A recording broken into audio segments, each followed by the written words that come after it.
Complete morons. You are there. You looking sheepishly like a bunch of white. In fact, a hyena is better than all of you.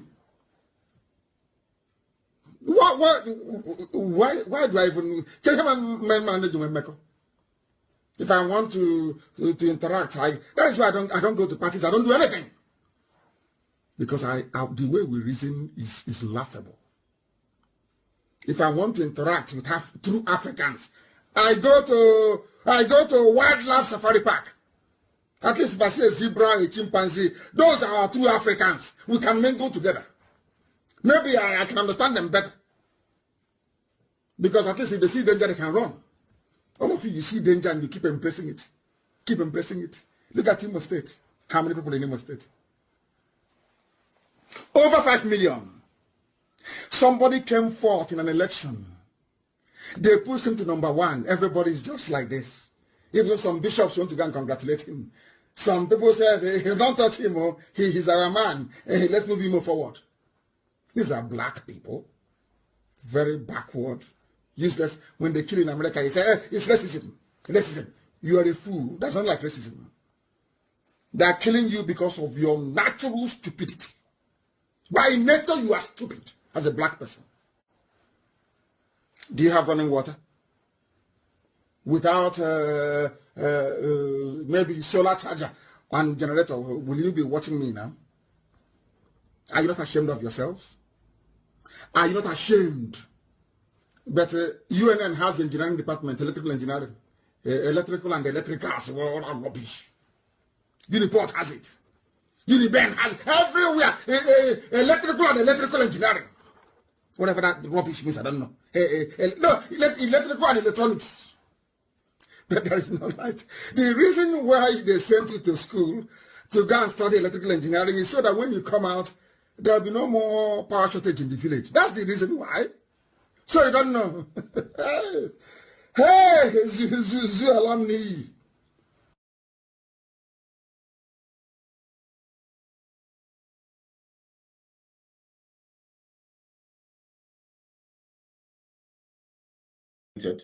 Yeah, welcome to this live broadcast today. I want to welcome you to the program today, the 22nd day of June 2023. Although I'm very tired, but we have to come. We have to come and do what we have to do because that is the essence of what we need to do. Been up since 5 a.m. working and all of that. So I want to welcome you all. Today is a special day. We're going to still look at the part 3 of Mazi Nnamdi Kanu's 2 years in the hands of the captors, the hands of the enemies, illegally in the hands of the enemies, facilitated by our people, facilitated by some Biafrans, facilitated by some members of IPOB, facilitated by politicians, facilitated by the Fulanese, of course, master facilitated by the British. He's still there. And what most people have been doing right now is to utilize the opportunity to defraud the people, to steal and to carry out heinous crimes against the people, treason and treasonable felony and criminality in any level, in all capacities. I don't understand. But we're going to be looking critically on how these things have affected the lives of our people today and how our people are dying, how our people are being killed.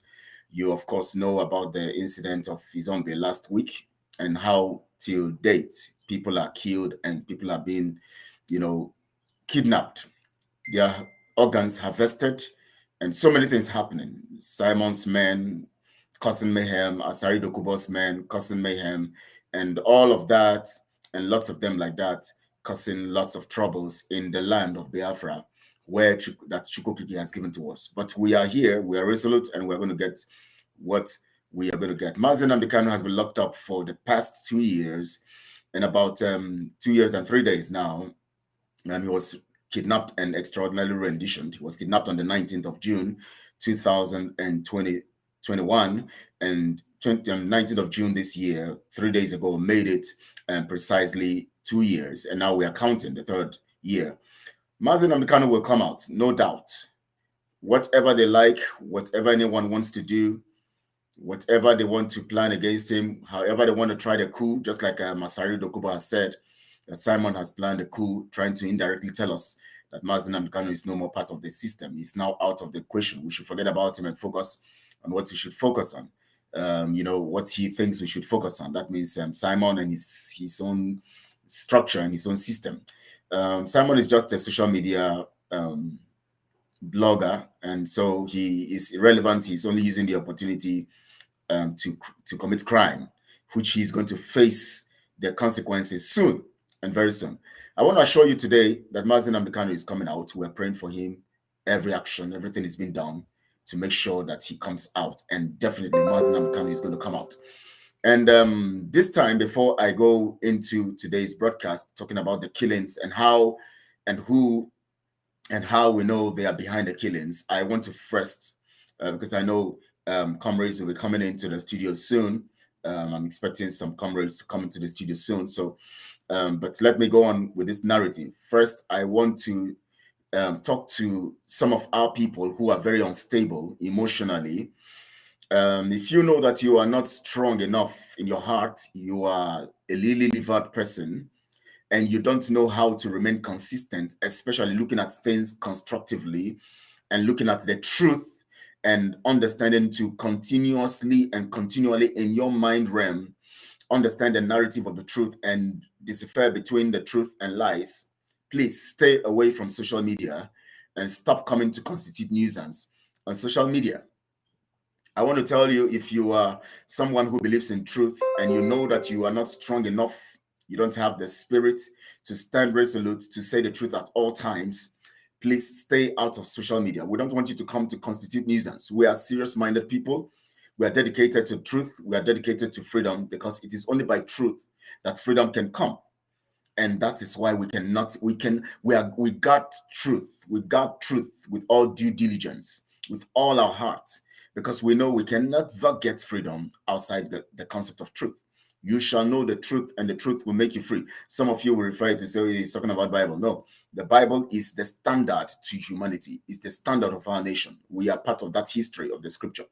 And that history comes from the design that God has made for his people. Now, I want to play this again that I played the other time about what Mazi Nnamdi Kanu said. I'm going to play particular stuff. I started this broadcast with this, and I want you to now explain why I'm saying what I'm saying right now. Listen. And all of you, 200 million idiots, complete morons, you are there. You looking sheepishly like a bunch of white. In fact, a hyena is better than all of you. Why do I even? Can I manage my makeup? If I want to interact, that is why I don't go to parties. I don't do anything, because the way we reason is laughable. If I want to interact with true Africans, I go to wildlife safari park. At least if I see a zebra, a chimpanzee, those are our true Africans. We can mingle together. Maybe I can understand them better. Because at least if they see danger, they can run. All of you see danger and you keep embracing it. Keep embracing it. Look at Imo State. How many people in Imo State? Over 5 million. Somebody came forth in an election. They pushed him to number 1. Everybody's just like this. Even some bishops want to go and congratulate him. Some people said, hey, don't touch him. Oh. He's our man. Hey, let's move him forward. These are black people. Very backward. Useless. When they kill in America, you say, hey, it's racism. Racism. You are a fool. That's not like racism. They are killing you because of your natural stupidity. By nature, you are stupid as a black person. Do you have running water? Without maybe solar charger and generator, will you be watching me now? Are you not ashamed of yourselves? Are you not ashamed? But UNN has engineering department, electrical engineering, electrical and electricals, all rubbish. Uniport has it. Uniben has it. Everywhere. Electrical and electrical engineering. Whatever that rubbish means, I don't know. No, electrical and electronics. But there is no light. The reason why they sent you to school to go and study electrical engineering is so that when you come out, there will be no more power shortage in the village. That's the reason why. So you don't know. Hey,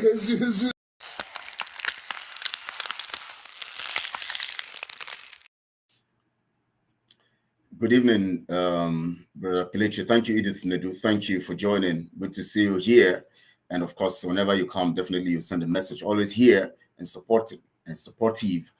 Now, yes, I'm very, I look very tired anyways, but please pardon me, but we're going to do justice today. Now, the problem our people have is their mind. Our people are too stupid. You know, when I hear Mazen Amnikani talk about our people, you know, sometimes I don't want to really, I want him to say more things that will make us angry. Honestly. Our people have this kind of mindset that is so annoying. So annoying. MN chemistry can never be unraveled. Chukokike continually surround you with his mighty presence. He say, Ego, thank you for joining. Good to have you here also. Thank you. I appreciate you. Greetings there, brother. Thank you so much, Ego. Thank you. I appreciate you. And I thank all your social platforms because we want to talk how our stupidity is causing devastation in our land. Our stupidity. This morning or this afternoon, I just, because I've been busy since 5 a.m. on just doing some work for Biafra, doing some work on the system. And then, of course, and at intervals, having some meetings. And then suddenly I think I came on social media very late today, I think around, you know, and when I came on, the first message I saw was a message of someone whom I thought is, well, I don't always just want to believe people, because when you give me a clue about your behavior and all of that, I begin to watch you closely, you know, because he had given a clue before, you know, on regarding his stance in this whole thing. And that gave me a sense of a negative clue anyways. And that gave me a sense of, are you sure this person is capable of doing and facing this whole thing? And then suddenly I saw a message. Today I've thought about why we are fighting amongst us, and then I don't know. You know, we have to come together. We have to, Pastor Livingstone, and if you on we go, you just let's just allow things. Let's come together. And I began to ask so many things that I was so angry. I was so angry. And you know why I was angry? One, I don't understand how our people reason. First, the issues that we are talking about that makes us stand against Simon today. It's not the issue of maybe he stepped on your feet and then you say, oh, sorry, I'm angry with you. Okay, now I'm sorry. No, these are criminal issues. Criminal issues. So are you saying, you see, our people are narrow-minded. That means we have Nigerian mentality. Once somebody commits crime, just like how they were chasing Peter Obi up and down and telling you obedient and all of that, and the man was in office, stole their resources, stole their monies, killed their people. They forgot it suddenly. Killed IPOB members. That's Biafrans, indigenous people of Biafra. Killed them. Suddenly, everybody forgot it, and they were saying obedient. This man must be president. I don't understand. Now, is it that there is an expiry date for criminality? That in spite of the criminality of Simon, somebody comes to say, begin to tell people, let's stop fighting. Why are we fighting amongst ourselves? Is it about fighting or about the? What do you understand what it means to have a case, criminal case in a nation? Do you know what it means? You think it's just to come and say, hey, give us account? And no, these are criminal issues. But because we don't have structure, we don't have a definition of these things in line of legality. That is why. That is why we are taking things for granted, because they have made you always stay in a dispensation of no structure. So everything that happens just happens. Hope is that they must, an armed robber becomes a governor, and everybody sees that, okay, he's now trying, he's doing something. No wonder at least he's trying to get rid of the criminals. How can a criminal get rid of another criminal? It's just like Asarido Kubo. After he has said he's a professional killer, after he has killed people and caused the death of so many people from this area, or from the that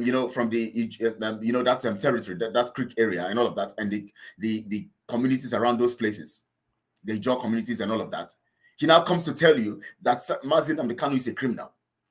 Mazen Amdekanu have not committed any crime. He has not held AK-47 before. In the zoo, AK-47 is not a legal instrument or a legal tool for citizens. It is not legal, except in rare cases. Now he's brandishing AK-47, Two, he brand, of course, he has more in that place. Nobody have done anything. Nobody have said anything. The government is still giving him contracts. He's still doing business with them, the so-called government. Now, is it, I want to ask you guys, is it that there is an expiration date for criminality? That when Simon commits these kinds of crime, somebody will now come, somebody who claims to be part of, who claims to be accountable, part of accountability and transparency, or claims that he wants transparency and accountability, somebody who says that he wants things to be accountable in the Biafra he's looking for, or he wants things to be transparent in the Biafra he's looking for, will suddenly come and say, let's settle issues. Has that person, I just don't want to use some terrible words on people here today. Has that person gone to ask Simon, are you sorry about this thing you have done? If you are sorry, then what have you done about it? Have you gone to give the Biafrans the accounts? Have you gone back on media, on the social media, to retrieve your words against the people you insulted and called criminals? Have you told Azuka to give account, and you and Azuka, because it's the two of you? Has that person gone back to Simon to ask him? Has Simon ever come publicly to say, I'm sorry, I made mistakes? And who told you that stealing intentionally is a mistake? And somebody comes to tell me that Simon, we know that what Simon has done is a mistake. We should settle, and we should. What is wrong with you people? How can you call someone who goes to rob a bank and say he made a mistake? How can somebody just take AK-47 now, plan and program it very well, and go to rob a bank, and you call the person, you say it's a mistake? You should forgive him, it's a mistake. The funds of Biafra, or of Biafrans, contributed by Biafrans for the purpose of stopping the election in the contraption, or stopping the election in Biafra land, 2023 February election. That was why those funds were contributed. Now, those funds were given to Azuka and Simon, and those monies were still being put. Some people are still contributing. Those monies are put in the account of the woman called Azuka, and Simon superintending as the superintendent, or the one superintending over the whole thing. And they mismanage these funds. They take the monies, and you come to tell us that it's a mistake. Oh my God. You see, I just have to say this. If you know that you don't have the technical knowledge, the intellectual capacity, the mental toughness, and the ability to understand criminality, because you must understand what criminality is, and crime against a nation, and treason against the leader of a nation, for you to understand the gravity of what Simon and even the DOS members have done. So you don't come here to tell us we need to settle. How do we settle? You settle by instilling justice. And what is justice? The culprits, the people who have taken criminal actions against Biafra, who have committed treason, who have sabotaged, must be tried and must be brought to justice. That is how you settle things. That is how you stop that is how you settle matters. That is how you stop the criminality. That is how you restore sanity. So for the fact that you want peace, you only arrest criminality to get peace. And how do you arrest criminality? Not to ignore criminality. You can never arrest criminality in a society by ignoring it or saying that you are forgiven. No, you make sure that the law tries it. You make sure that the law takes its course. You make sure that the law has the control over that particular issue and takes over the narrative, so that we can have justice enthroned, and then you can be talking about peace. You can't just stand up and say somebody had made mistakes, and you should forgive the person. One, the person is still in that impunity. So are you telling me that the monies contributed that have not been accounted for should be forgotten and things go on? Are you telling me that treason against Mazin Amdeko Kano should be ignored and forgotten? Or are you telling me that the killings of Biafrans caused by the utterances of Simon Ekpa and the people of the DOS should just be forgotten and ignored, and then life goes on? Please, somebody should go and tell that guy should be careful. If he knows he's not, he should just be careful. He should just be careful. Well, it's not the context of this topic today. Now, I want to assure everybody, Mazi Nnamdi Kanu is coming out very soon. That's just the truth. But as much as we are concerned, every one of us must do everything to bring Nigeria to its knees. It is a mandate. And bringing Nigeria to its knees is the heartbeat of Mazi Nnamdi Kanu. And he is coming out soon. But we must form a formidable team. And when he comes out, he will see that we have a prepared 100 men ready for this battle. Then come later, as he said. Later. Since Mazi Nnamdi Kanu was kidnapped and extraordinarily renditioned,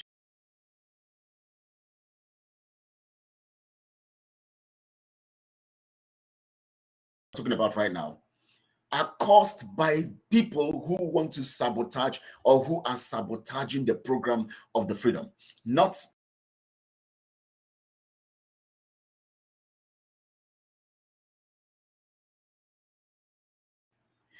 causing the whole situation that is causing the slave masters to kill our people. And at the same time also, they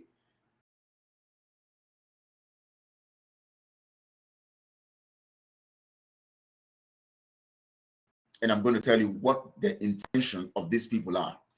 We're still going to have more people come into the studio, so we are going to be running soon. Now watch this. As soon as Mazi kidnapped, we saw that the activities of the ESN changed because people like Chinas and Warren and Koko came in, and then they changed the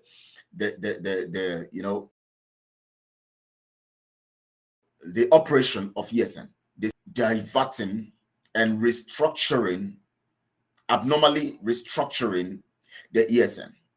They started trying to get them to be loyal to them. And so what they did is that they turned some people, bought them over with money, and used them to begin to threaten and get other people, others who are part of ESN, to come to their side. And when they discovered that some were resisting and were determined to stand for the truth, they began to kill them, attack them. And that is how the division and the killings began in ESN. When somebody like Chika Edoziem, and he's, of course, he representing the DOS members, started wanting these guys to be loyal to them. And of course, Simon has already started speaking, and we were supporting him as a then. So some people were, of course, coming to the side of Simon, of course, and when they call us autopilot, even if it's not about a group of people, autopilot does not mean a group of people. It means the program itself and how it is now running, on what template, on what panel, on what programming it's running. Not about people. A group of people are not the autopilot. We are now in the autopilot mood. That was what Mazi Nnamdi Kanu said. He never said we're now creating an autopilot group.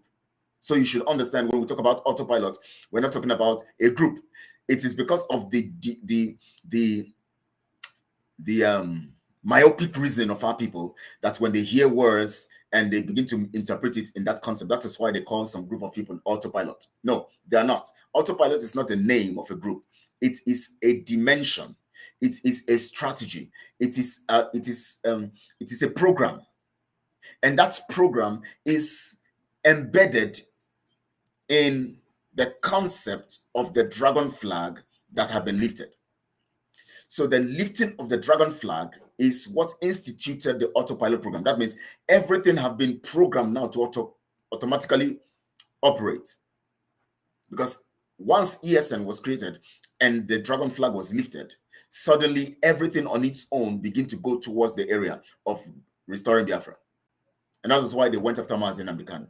But it is for good, because it was meant to bring out the evils out of us and to showcase those who are going to really stand for the truth, so that the 100 men will be complete. And I know you and I are part of those 100 men. That is why I'm calling on you, wherever you are, that you must come join the accountability and transparency group, because it is only under the auspices of accountability and transparency you can talk about truth and freedom. It is only the doctrine of truth that has the concept of accountability and transparency. You can never talk about accountability and transparency outside the doctrine of truth. Nothing else carries that. So any program you see running that does not have the features of transparency and accountability is not a program that is designed by truth. It is not on truth. Any group you see, any kinds of people you see operating. Okay, let me look at the messages. I think I'm seeing some messages here. I got to look at them first. Okay, okay, I've read this. Greetings, dear brother. Okay, from Mego. Undeceive. Okay, undiscerning mind also that can't reason for themselves. Thank you, Ego, for that. Good evening, comrade. Fact News, thank you for joining. Good to have you here today. He thinks it's family meeting, such it's abominable. Yes, they think it's a family meeting thing and all of that. And where you just come, we are forgiving you, and then you go. No, that's not it. Now, anytime you see any group operating and you don't see the features of transparency and accountability, just know that that group is not part of the program of the autopilot or part of truth. Because the truth, the autopilot Mazen Ambikano was referring when he said we are on autopilot or the autopilot mood, he was referring to the truth now taking effect in the hearts of the people and now driving the people to do the right thing. That was what he was talking about. He was not talking about Simon and Co. and starting a new group called autopilot. No. God is not the author of confusion. The concept of confusion is not in the program of truth. It is only in the place of lies that you see confusion. They tell you this today, they tell you this tomorrow, they tell you this today. Go and read so many books where you find those confusion. But when you read the scripture, the Bible, it is certain because it is of truth. Because it's only that the British now came with their own concept and just corrupted everything. But the truth here is, when you read the scripture, by the standard of God, you discover that we are on the path of truth. Only the truth will make you free. If the Son will make you free, that means the Son is the custodian of truth. So whenever you see any group, you say, hey, I belong to DOS. No, I belong to autopilot. No, autopilot does not. They can decide to use it as their name, but autopilot anytime does not mean a group of people. It means a program, a design, a plan, as Mazen Ambikano have said, that carries us to the promise, that gives us the result. That is the mood where everybody have caught the revelation of where we're going. Now everybody catching the revelation, and we are now going in that like mind to get what we want to get. Now, when Mazen Ambikano was kidnapped, suddenly Chinasa Nworu came up and began to try to get the people to be on his side, because now they thought they had removed Mazen Ambikano, so they know that ESN is now the custodian of the autopilot program. So they need to divert the mindset of ESN and destroy, because the plan is, according to them, which Ejiofor and Co were part of, which Chinasa told you that Ejiofor knew about the kidnap of Mazen Ambikano. He knew that Mazen Ambikano was in danger, and he told him. Chinasa said it himself, that Ejiofor knows about the plan to get rid of Mazen Ambikano. So it's not just because I'm saying it, but because he said it in a voice. You heard when someone played it one time. Now the plan here is, they know that the ESN is the program that will bring about Biafra, because of course ESN is the security aspect of us, and having the weapons to secure the land. And once we have the weapons to secure our land, we have taken our land. That's just the truth. But they quickly acted. They planned. They gave these guys enough money to take Mazen Ambikano away, thinking that taking Mazen Ambikano away will destroy the narrative of ESN. So what they planned is, as soon as they take Mazen Ambikano away, Chinasa will begin to now get these people, give them enough money to divert their minds from that, and then begin to destroy them. And then now they buy some people over, and then they begin to use those ones to try to attack those ones who are standing on the truth, because they wanted to ground the ESN. And of course, Soludo was part of it strongly. They wanted to bring ESN to his knees, because they feel that if IPOB as an organization has instituted the security called ESN, Eastern Security Network, it is once you have the power, you have the control. It's as simple as that. So if IPOB as an organization has the power, it has the control. The Eastern governors will not have the control. They will not have the power. They will not be able to operate. So they are afraid of that because they want to have power by having an their men having control over the people.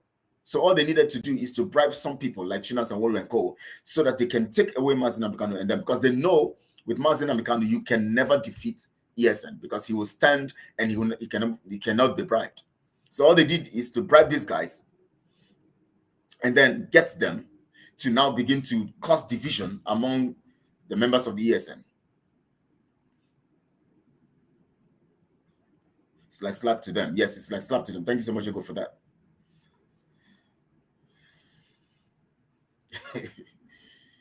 Somebody says Biafra liberation is suffering because many people like you and others follow MNK and Messi. You amongst is saying the truth for us. I know Joshua and Caleb is real. Who is Joshua and who is Caleb? You are just a dumb head. Do you know the meaning of Caleb and Joshua? Should I give you the explanation? Do you know the features of Caleb and Joshua? If you want to talk about people, you talk about them by their strategies and their features. Caleb and Joshua were evident of Moses. They had the same spirit with Moses. They walked with the spirit of Moses. So when you hear of Joshua and Caleb, then you should understand the narrative in that regard. Thank you so much, my brother Stanley. Good to have you here. I can see all your, Jagaban programs going on, and you have become fatter this time around. I say, what is this guy? What the heck? Thank you for being here. Thank you for being here. Now let's go back to this. As soon as that was done, they started causing division. And then Simon, of course, having his own program and all of that. And when funds began to come, what he now began to do. And the problem about Simon is that he's a braggart. He boasts and he wants to say to the attention. He was planning all of that to have views on his platform. He was planning all of that to get the men to his side. As soon as they started getting money, they started funding some with Nelly to get some people to get access to ESN members. And when they got access to them, Simon and Mazuka began to plot it very well to get Nelly out of it. Since now, through Nelly, they have been able to access, they have been able to access some of these men on ground, get their details, get people like Serona D and other people, get details of so many people on ground that they could actually utilize for their program. So when they discovered that they have gotten information enough from Nelly, they set Nelly up, Mazuka, and of course, I'm not saying Nelly is pure anyways, but it was through her weakness, it was through her impurity that they will now hijack her. They now got you are going to be and brought down when you're on a mission. It is that part of you that is your weakness that will be utilized. Now, I'll bring you to the story of Samson in the Bible. If you check the book of Judges, you see Judges chapter 13 also 13 to 15 also. You see the story of Samson there. Now, Samson was only able to be subdued and brought down by or through the means of his weakness. That is the strategy. So when they saw Nelly, they knew, they took her. Of course, they knew they're into these diabolic things, going into diabolism and all of that. And then suddenly they knew that they are going to hijack her through that means. Through that means. Thank you, Harris and Douglas. Thank you. I appreciate you. I appreciate you. Thank you so much, Ego, for teaching that guy some stuff. Let me allow you guys deal with those people, so that I can concentrate. Thank you so much, Edith Lady. Thank you. Thank you. Now, so as soon as they were able to get all the information they need from Nelly, all they did was to cut Nelly off and then take over. That was why they set Nelly up using Gaddafi as the main man. Gaddafi is their field man. He's the one who goes out to get all the narratives that are needed to actually get people down. If you let him come online and debunk it, I'm going to play most of his voice here. Let me play his voice for the very minded person.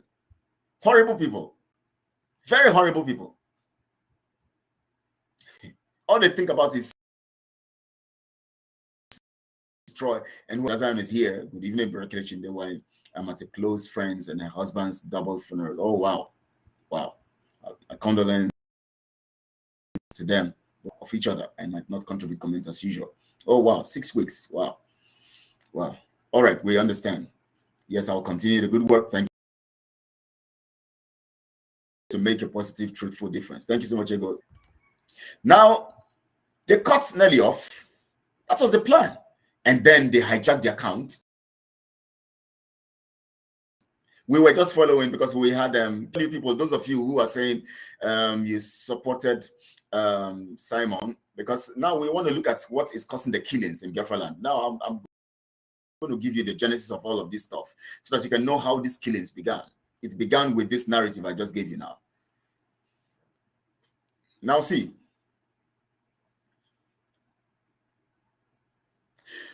when you talk about us supporting Simon and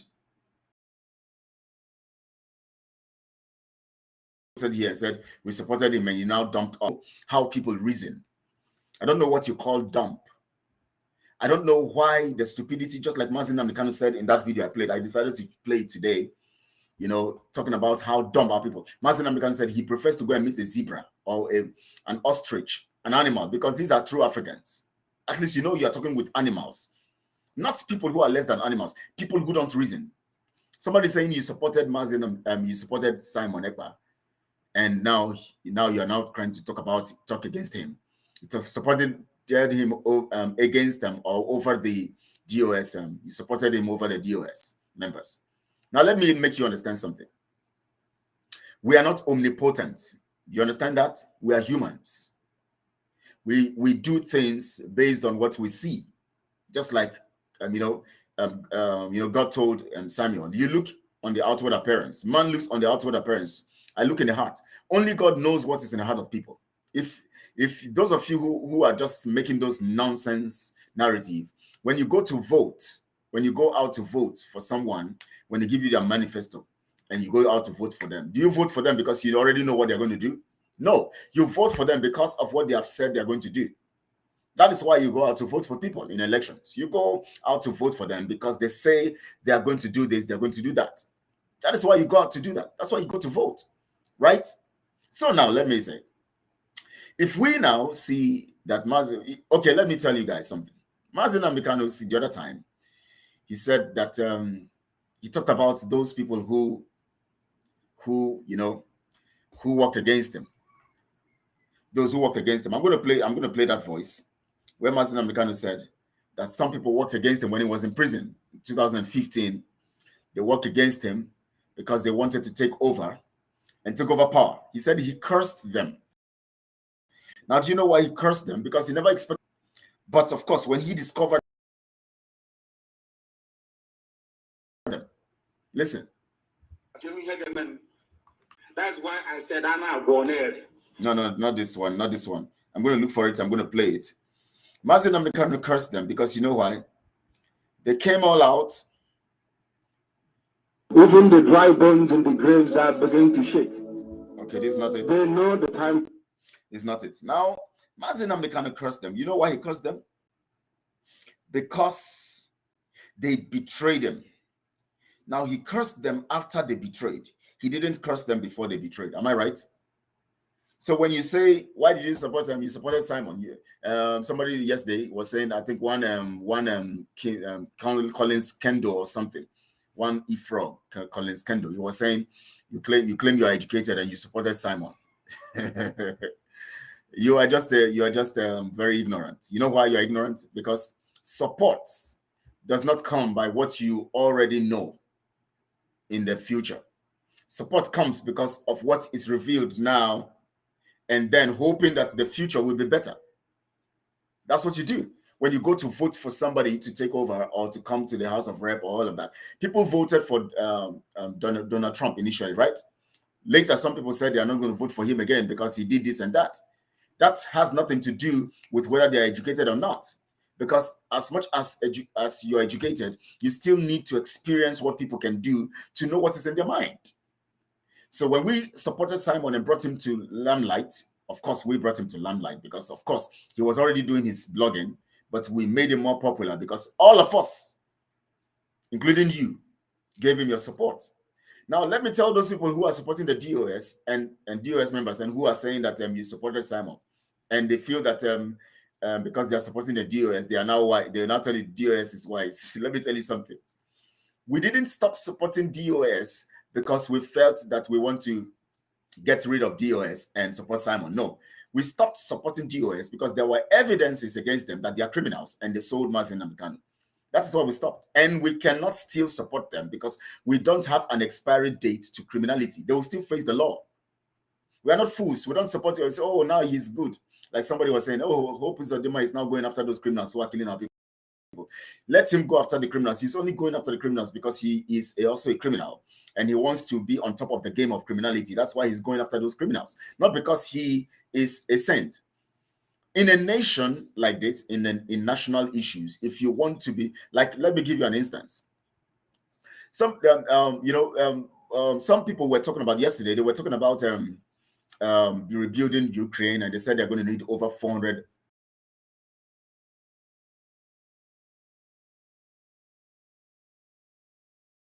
Somebody was saying Jews and other places and other nations should that are seized from Biafra. Seized from Russian companies and all of that, individuals and billionaires and all of those stuff that have been frozen and seized in the banks and other places. That those things should be used to rebuild Ukraine. And of course, the secretary, the state secretary of US was talking about funds. Russia also will rebuild Ukraine. Now, and people were saying, how is it going to happen? And somebody was coming with critical argument here. He said that we cannot just seize the funds and use them to rebuild Ukraine, but rather we have to create the system so that we don't cause a friction in international, law and international politics or international, rules and order. Because when you just seize funds and just use them without carrying out due process or being able to get to talk with them and make them understand that these funds must be used for this purpose, and laid out the facts, you will discover that other nations where there's a fighting or something that comes in, that happens in their territory, suddenly they will begin to seize people's resources and all of that and utilize. So that person was making that argument that for precedent's sake, don't just seize the funds and then just automatically use them to rebuild Ukraine. No, but make sure you go through due process so that it will be clear that there is a need for these funds to be used. That is how it is done. When it comes to nations and countries, when you want to set a standard, you don't come with the issue of forgiveness. No, you must allow the law and the justice system to take its due course. That is why you cannot come now and say because the members of the DOS, maybe they are now conducting rallies or protests, they are now okay, they are now forgiven, then they are now coming out to act. No, it doesn't work that way. You must make sure that they come, if they like, they should conduct the whole, they should carry out the whole protest, do everything they want to do. They should go to Anthony, not Anthony Blinken now, and what's the name of this, Rishi Sunak or who, and stand in his office and begin to shout, you must free Mazin Namikano. If they like, they do that. That would not erase their criminality. Or else you are going to build a bad precedence in a nation.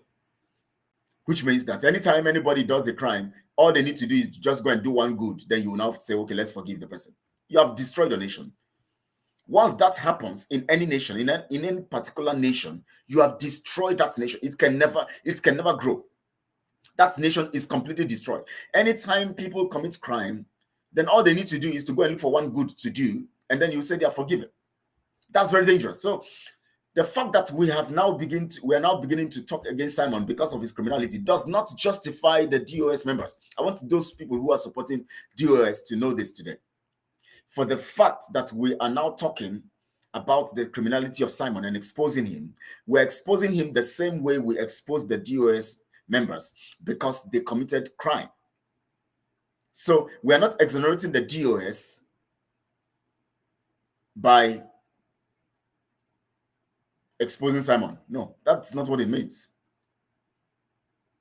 Even in research development, and you take things and find out such lack usefulness, more researches are made to find solutions. Thank you so much for research and development. Thank you so much for bringing us to that fact.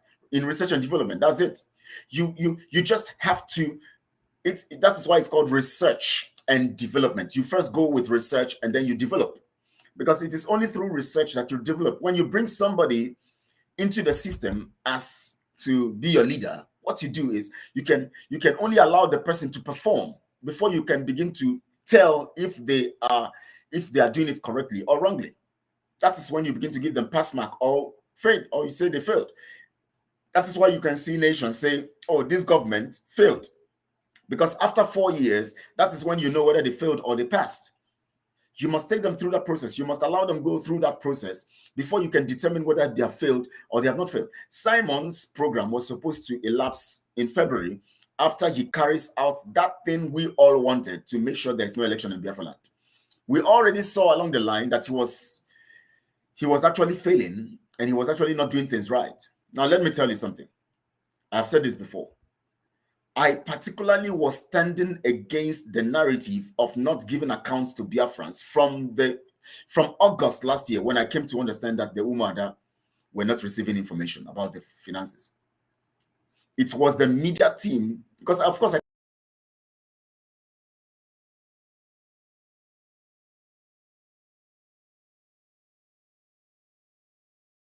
can't do it alone. I need people to understand. Continue to speak the truth so that we can have more people on the side of truth.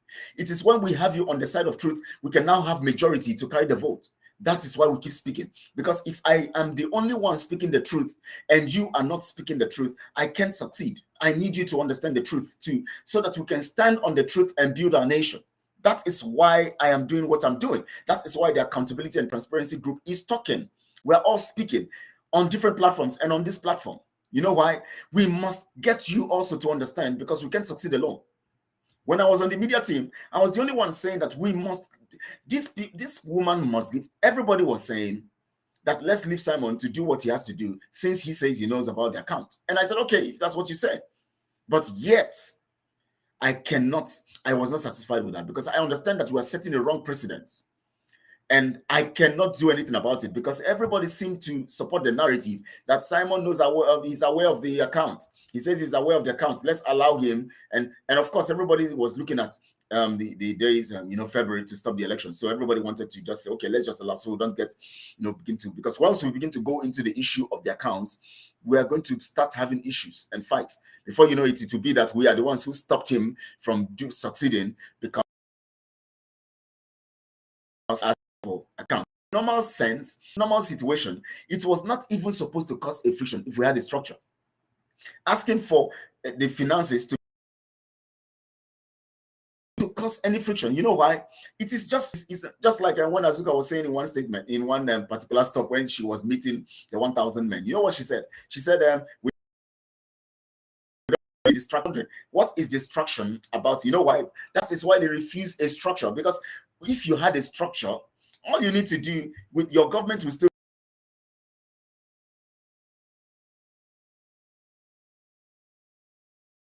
without any obstruction, without any distraction and anything. It just moves smoothly.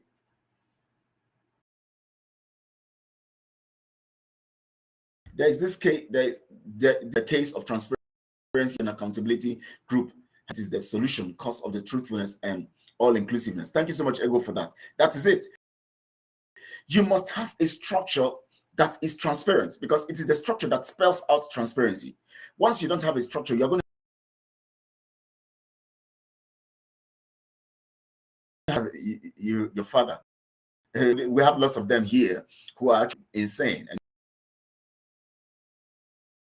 so that is why we keep speaking, so that they can get back. They are just terrible people. All his programs he mapped out are all fakes, never implemented. Evaluations of all his lies shows he's coming and fooling his followers, because that is how we were able to understand that this guy is a criminal.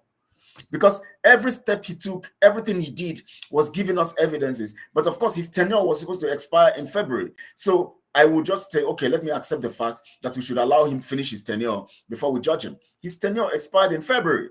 And suddenly he has now instituted his tenure stealthily and deviously to make it look like the program of Biafra was supposed to be like what he's doing now, trying to make you feel that he's a peace ambassador, and all he needs to do is to just and then go for referendum. No, that was not we knew as at that time we were talking about these people will not give us referendum. We must force them to that, and you were supposed to take an action, stop the election, make sure the election doesn't hold in Biafra land, and then as soon as that is done, there will be a total chaos, and then the international community will come in and everybody will say, now we have to have a referendum because there is no election here, and if the people refuse to elect you, then it means that the people have rejected you, and then you have to make sure you set a referendum and to see if the people want to still be part of you, so that an election will be conducted if they still want to be part of you. That was the plan. Simon himself really said it also, as Mazen Namdekanu said it. He said it, and as we have been saying, as we also said, that once you are able to stop this election, it is the biggest opportunity we have. It was the biggest opportunity we had. And it was messed up. And yet, we have morons, just like Harrison Douglas has said, lunatics, saying and promoting the concept of such kinds of narrative.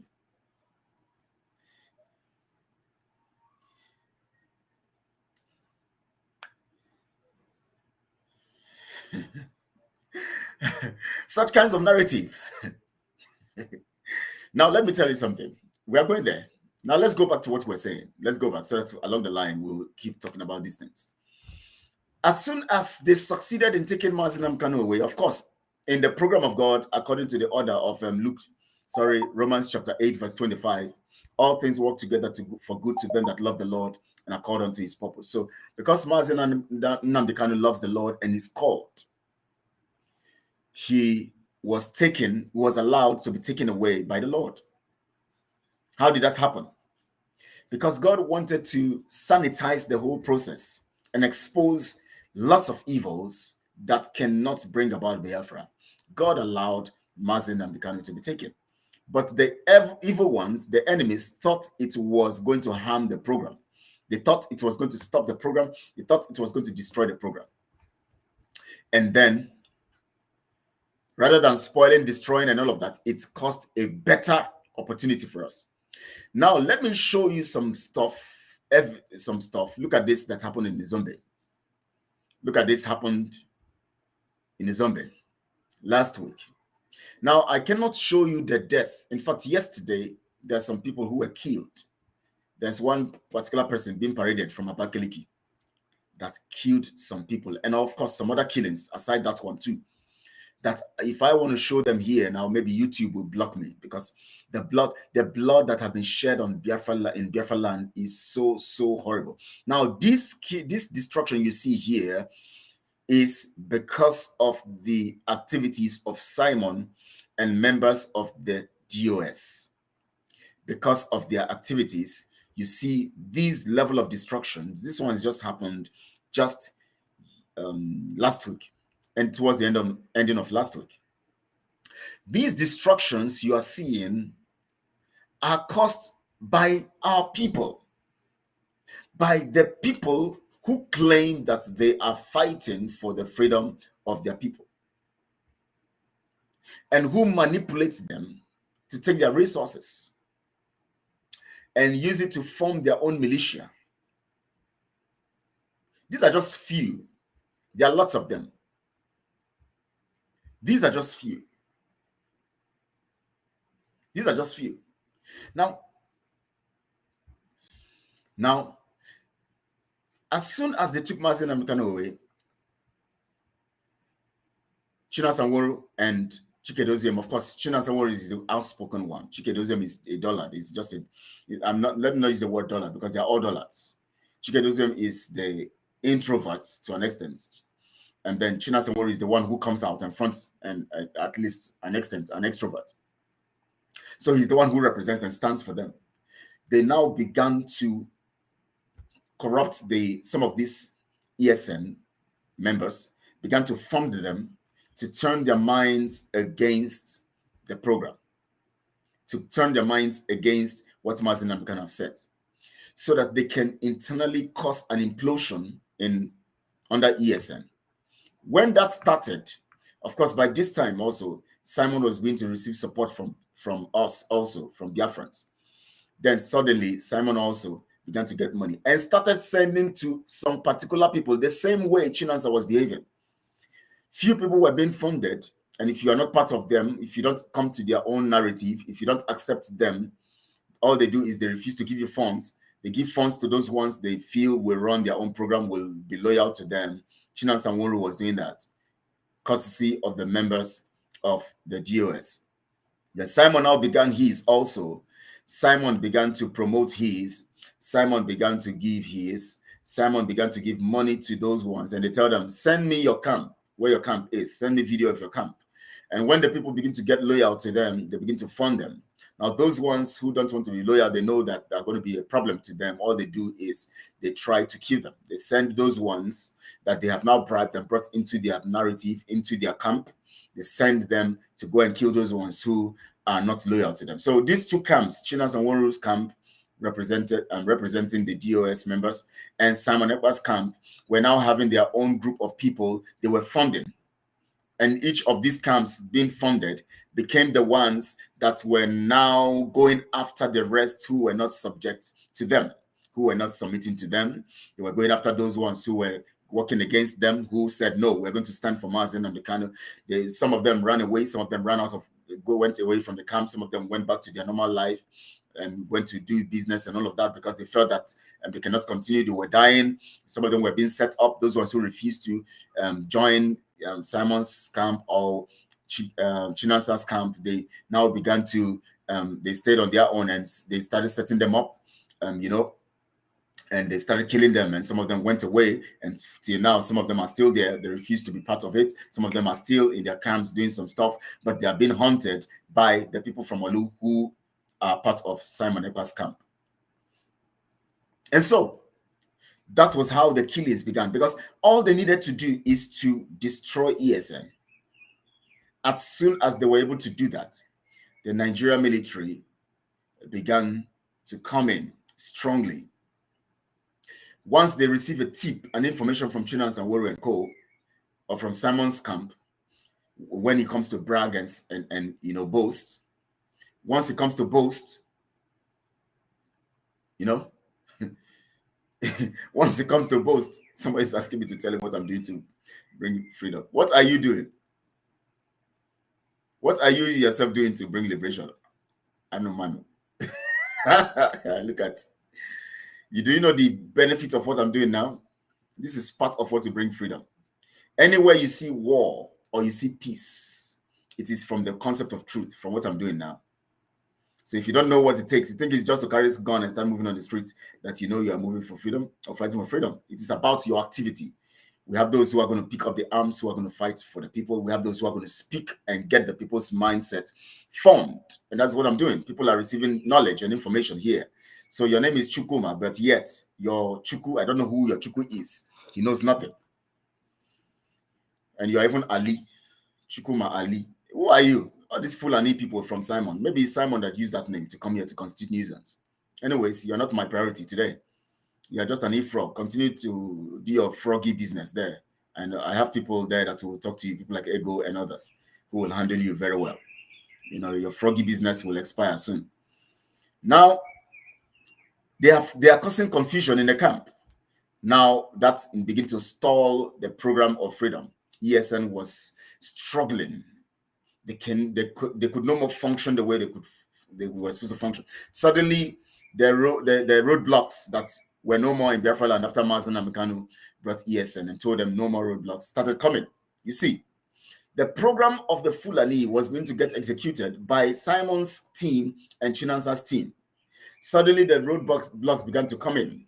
Suddenly, you could have somebody go with AK-47, go into communities, start shooting people, killing people. Suddenly, they could carry a van, they could move a van into a community, carry people, take them, harvest their organs, doing lots of things, killing the people. All of these began massively again after Mazen Namdekano was kidnapped and extraordinarily renditioned.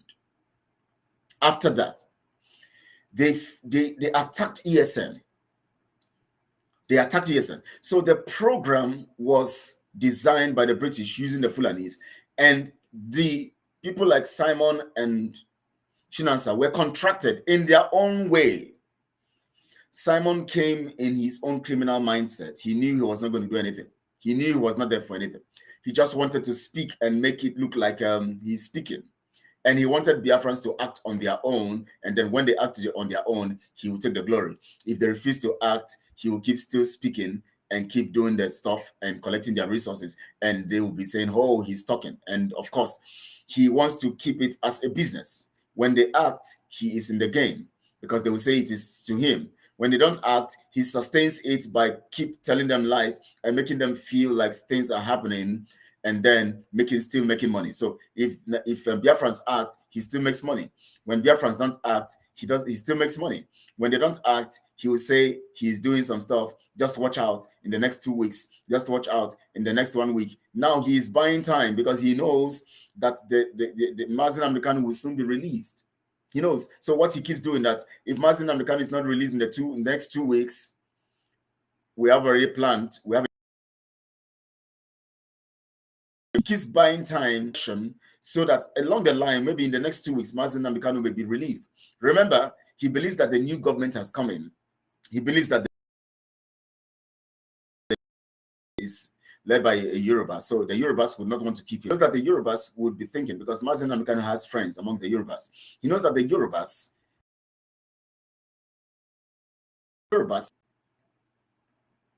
So he keeps projecting in the next 2 weeks. All this while he has been talking for the past 1 year plus. He gives the mandate as at that time, thinking that they will free him. And when they don't free him, he now diverts to something else, distracts the people, keeps talking about something else. And then created a massive distraction program, 150 days, because he needed 3 months to see if something will happen. If Mazi Nnamdi, based on the fact that they want to release Mazi Nnamdi Kanu because they want to release him so that there will be election in Biafra land. So he wanted to take that glory, even if he was not doing anything for that release. He wasn't doing anything. He wasn't doing anything on ground. He was just saying it so that in case it happens within that period, you will say, wow, his 150 days worked. People say, wow, 150 days, someone said 150 days, and if they don't release him, wow, within 150 days, they have released him. Because he felt that before the election, based on the pressure, as he keeps talking, the Nigeria government will now just release him, and then he will now say his 150 days was the reason. That was the plan. He was not doing anything, but yet his boastings were causing the Fulanis to come into our land to kill our people. So the killings we are seeing today is because, one, they destroyed, or they gave a serious blow, a buffet on ESN. ESN was hit by them. China Samuru's camp, Samanepa's camp. There is a gap. The Nigerian military, the Fulani herdsmen, and all their foot soldiers are capitalizing on that gap to do some stuff, to kill our people. Now today, you see very terrible images coming, videos, people being killed.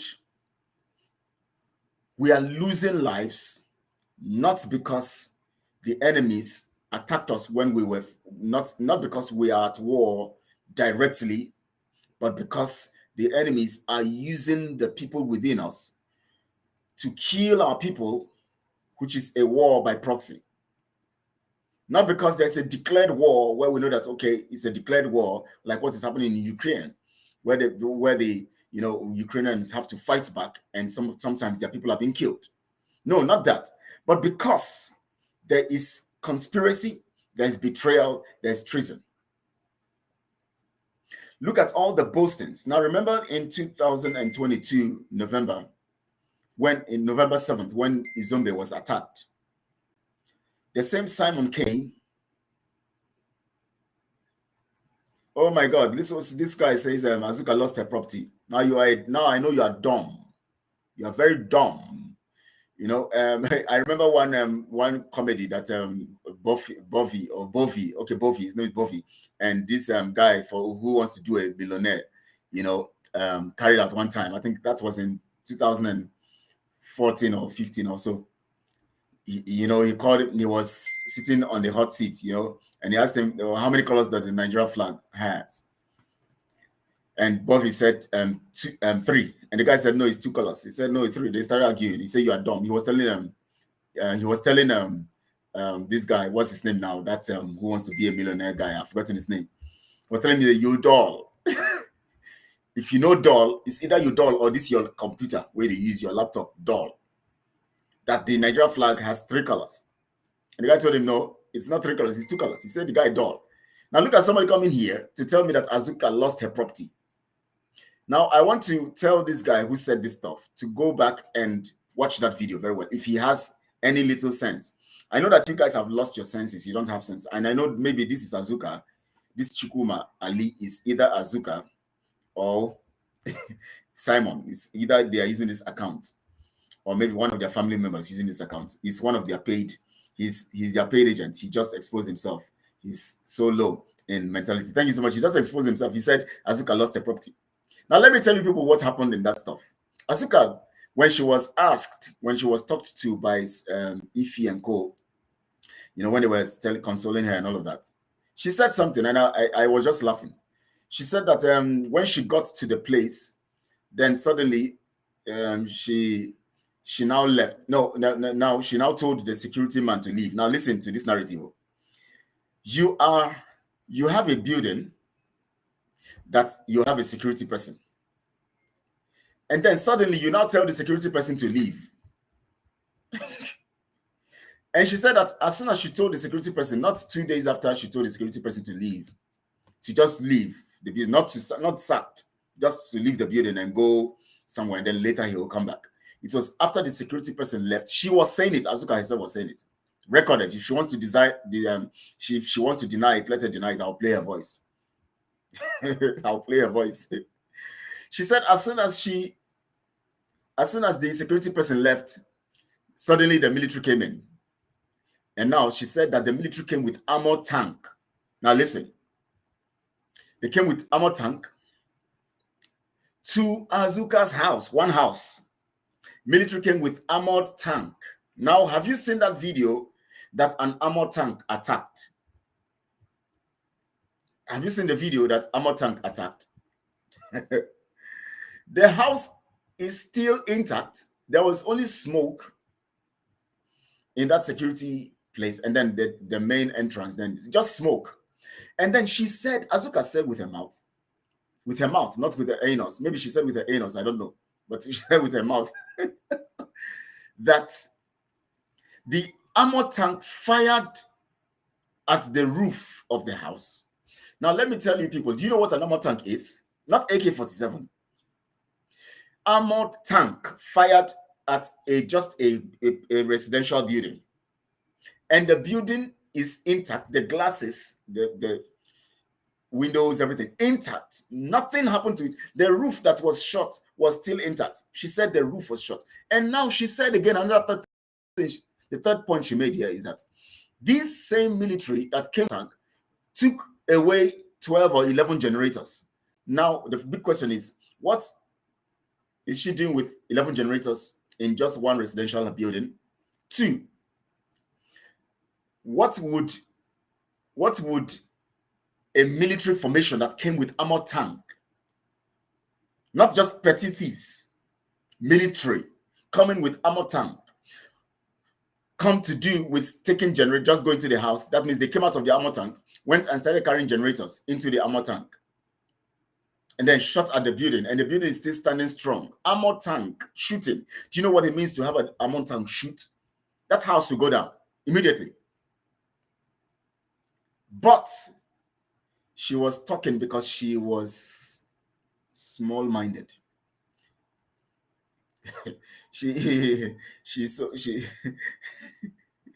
Harrison says she must have told her gullible that she sells generators. Maybe she will now change the narrative that she sells generators. Yes, you're correct, my brother. Madam Ifi says no Amotang burned her house down. It was stage managed so that her name can be on the currency. That's it. She wanted to have something that she has paid the ultimate price. Remember, they said her name should be there because her house was burnt, and that is the sacrifice she has paid. Thank you so much for saying that part. Of course, she wanted, and again, another thing is to divert funds so that in case they are telling their gullibles, they say, we need to fix Madam Ifi's house. So, and those ones also, she wants to deceive and manipulate people like Erewa and those people Azubike who are part of the account because she needs to take a bulk money. She needed something to tell them also, and she will now tell them, oh, my fellow signatories to this account, there's my house, so I need to fix my house. So you people should at least allot $50,000 to me. Let me go and fix my house. She collects the money. You know, criminals, criminals steal from other criminals. She's the master criminal, so she needs to play on the intelligence of people like Erewa and Azubike, who are also part of the signatories. She and her husband, because when they take money, you know, they share. But this time around, she wants to take a lion's share. So all she needs to do is to create a scene, and then they will now sit down and say, "Oh my God, Azuka's house has been burnt, so we need to fix it. How much will it cost? That roof, I used that so amount to fix that roof. Inside have been destroyed. All the fittings have been destroyed. Oh, I need $50,000 to fix it. You now sign out $50,000 or $100,000, and from the money." And then they take it. Then the other ones they normally share, they will share. So she has to play a very good game. She has to play a very good game to make money from them. At the same time, then she will now use that also as a weapon. My face needs to be on the currency. I've paid the ultimate price. Non-entities. Non-entities. She said her security man went away just the day he went. The next day, Amotans came there, or the same week or so. I can't remember. I've forgotten. Maybe I'm going to listen to that stuff again. The same week, they came to attack. Why did she tell the security man to leave? The security man is guarding your place. The place is, you are not there. A security man is supposed to be there always. Why would you tell the security man to leave? She said, what saved the security man? You know, she told the security man to leave. And then the security man, as soon as the security man left, they look at dumb argument.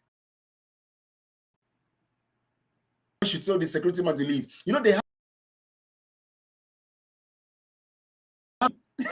God did it. So as soon as I told you, I don't know how God made me. God just put it in my heart to tell the security man to leave. As soon as the security man left, suddenly there was this attack. If the security man was there, people would have said, I've used him for sacrifice. Argument. She said that the security man left and then the army came in with armor tanks. Look at the house burnt and destroyed in Izombe and other places. Now, if you want to talk about people who have paid ultimate price, these Izombe houses I showed you now, these are the people who have paid ultimate price. People who look at the house, look at houses that are burnt, that were destroyed. Look at it. This is how the military destroy houses. This is how they destroy houses. Now, by God's grace, I'm going to try to get that Azuka's house and play it here. Maybe next time I come, I'm going to look for it. I don't know whether I still have it. I don't know whether I have it in this system. Or maybe I'm going to look for it in this system now, but it's going to distort this broadcast. I don't want anything that will disturb this broadcast. It's in this system. That house, see, look at how houses that military come for, they're ready for. Look at how it looks. Look at Izombe now. Look at how they burn it. Look at how the agents of Nigeria destroy houses. Look at this one too. If you look at this one, Azuka's house was not even, look at this one, it was not even hit like this. If you go to this one, they actually dealt with it inside. Go destroyed inside, destroyed. But the house is still standing. The roof's very, very okay. The glass is still intact. Look at how they destroy houses. This is how they destroy houses. If you want to see houses that are destroyed, an armor tank comes to a house, that house will be grounded. That house will go down. So look at Azuka here in the name of Chukuma Ali or Simon here trying to convince people. She said as soon as God they attacked, if she had a security man to leave now, said that they would have said that You want me to be lying? Of course, I know. You say that you are this person. This Chukuma is either Simon or Azuka or one of these their agents, because they felt that I'm a cook. You know, they feel that I'm a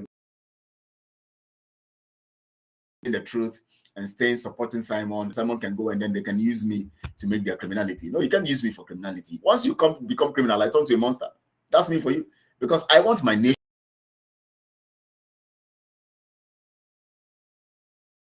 I don't want any. I know what for the sacrifice. It's what I have to do. Just like Mazen Amdekan is sacrificing the ultimate one he's doing. In my own way, I'm sacrificing. Because as I'm talking to you, I have business that can give me millions of naira every year. Good business that I'll carry out in the whole of the zoo. Powerful program designed by me, strategy. I'm a strategist. That will give me hundreds of millions every year, because the program will hold in every state in the zoo, 36 states, including the FCT. Already signed, waiting for COVID to be over for it to start. So I've paid my sacrifice. Make that sacrifice and come into Biafra, then come and meet people, become criminals to destroy what I have sacrificed for. No, that is why the sacrifice that Mazen Amdekan has sacrificed, I will not betray him, because I know that for the little one I've sacrificed, I know how I feel. Not to talk about the massive one he has sacrificed. He has lost his father, he has lost his mother, he has lost his peace, his health is threatened. He was tortured for 8 good days. He was carried blindfolded, handcuffed in aircraft for hours, brought into the zoo, handcuffed, and even in the court, you saw that he couldn't sit upright. They were holding him the first day he appeared in court. They were holding Mazen Amdekan. He was frail. He was. Look at his hands. Should I show you? Maybe I should show you all these people who are so evil. That is the kind of sacrifice we are talking about. That is the kind of sacrifice. Now look at this man. Look at. He couldn't sit upright. He couldn't sit upright. Let me show you in 3 dimensions. Look at him. Look at his hands. Look at the right-hand corner of your look at his hands. His hands were frail. Look at his face here. He was in pain. Severe pain. That is what the military does to you when they beat you up. Not to talk about when they take armor tank to blow the house. That house will crush. You can't see this kind of person, and you know that this one, when military come for you, they destroy everything. They destroy very well. Not all these ones. Look at the house of Azuka. She said that was burnt. Said it was burnt. Pastor, you're welcome. Thank you so much. God bless you. I think I've been talking for long. Let me just give you the mic now. You just carry go. I don't even know what you're saying, but I only know you made mention of Azuka's house that said the bomb that stopped. I did that because one Chukuma here, I know that this Chukuma Ali might be maybe Simon or Azuka or one of their frogs. You know, I believe they're using that name. He's trying to tell me that Azuka sacrificed, the house was burnt and destroyed because of this trouble. And I was trying to give the people to open their eyes to that video. I'm going to play that video one of these times for them to understand. Do you have the video now? Okay, maybe I will try to search for it now. I have it, but I don't know whether to distort this program. Please, that is what they need, not just what we say. When they see facts and evidence, then when we start arguing, we'll be talking, they'll be listening. A lot of these people just choose to be ignorant. They don't want to know the truth. They don't want to know so, Pastor, go on. Let me see if I can search for it and get it. Yes, talking of Azuka's issue, let me just deal on that. Okay. When they what they want to do, but if you ask Satan, what is... Oh, sorry about that. Sorry. No problem. I wanted to. Okay, please go on. So when they said Azuka's house was attacked and burnt down, or military trucks came and bombed it, or it was bulldozed, I didn't see it at the early stage. I called Azuka to, commiserate with her and, expressed my sympathy, even commended her that she's paying a price. But later on, I realized that the house, nothing happened to the house. It was just a game that she played. And so, Biafrans are not very good in trying to find out what really happened. If they just believe in you, whatever you tell them, they swallow it hook, line, and sinker.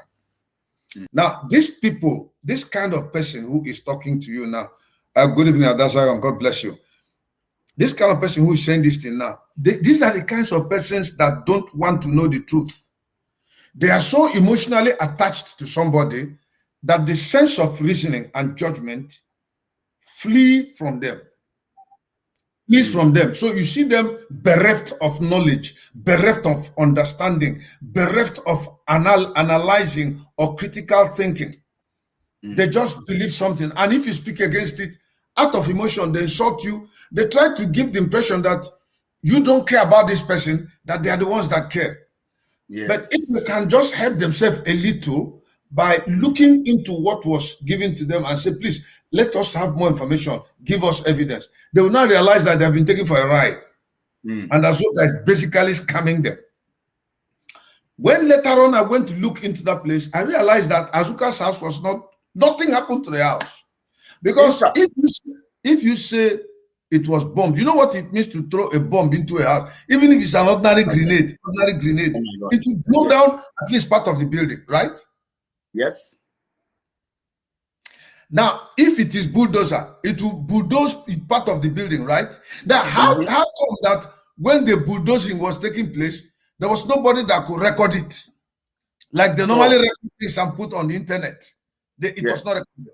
The house in question, even if they couldn't record, after the bulldozing or the bomb, you'd have seen the rubbles. Yes. None of that. So I don't know why Azuka chooses to feed on feeding the people with lies. Well, I understand, because she knows that the people that follow her and Simon, they're stupid.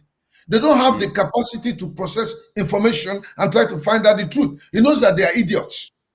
And whatever they tell them, they buy. So that is what they're doing. They're capitalizing on their emotion, their faithfulness, their commitment. Because whenever you mention Mazi Nnamdi Kanu, everybody will want to walk towards it because it contains Onyendu. So if you come as a charlatan in the name of Onyendu, you'll be received. Do you understand me? Very well. Yeah. So I changed my. I just discovered this today, that I can use my laptop and download WhatsApp and use it directly with you without using my WhatsApp on my phone. Yeah, of course. But you didn't tell me this. Yeah, all of you that are very good in technology.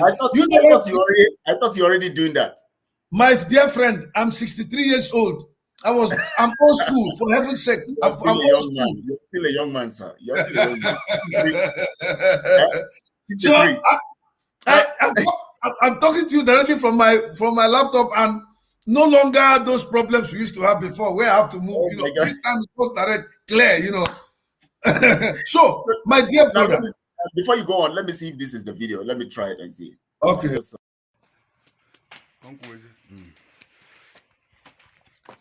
No, brother, Kaga will go the security house. So I just born everywhere. Security house on ofuma. On one here baruru again with Zeba. Manke security. My properties here lile. Even our cockale which everywhere, which I judge a lack of a lemon share. Kila chocolate will in whole lot. Cat security house. So Kangala main building. So even Haji Mamo Tanka Biacha Biabokasha Zinki. Ilana Gela home. Now, did you hear that person telling him that she said that they used ammo tank on the top? Now, yes. Now I'm going to play again. If you observe the video, they make sure they use the camera, not really show the clarity of the video. The yes. They use a broad camera to make sure it's not clear, so you can see very well. That is the fakeness that characterizes Simon Epa and Azuka. Of course. They will always use something that you will not see clearly. Yeah. Let me play it to the end so people can see it.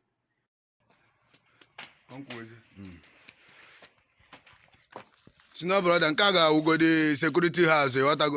So I just born everywhere. Security house on ofuma. On one here baruru again with Zeba. Manke security. My properties here lile. Even our cockale which everywhere, which I judge a lack of a lemon share. Kila chocolate will in whole lot. Cat security house. So Kangala main building. So even ha ji ma mmụọ tanka bịa gbakasha zinc ya ile anya gị lahụ ma the bullet ebe mmụọ tanka shi were gbaa the bullet. So ha bachara inside ya everywhere ọkụ.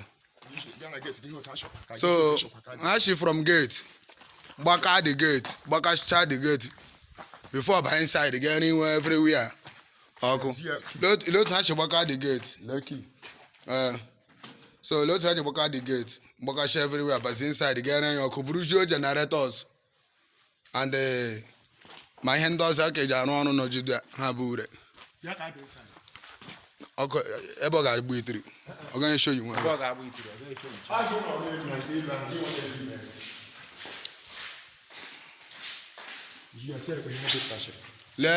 Some properties, Habu, the thing I need to show you off. Well, I'm going my door has to some properties and bakashara here and there.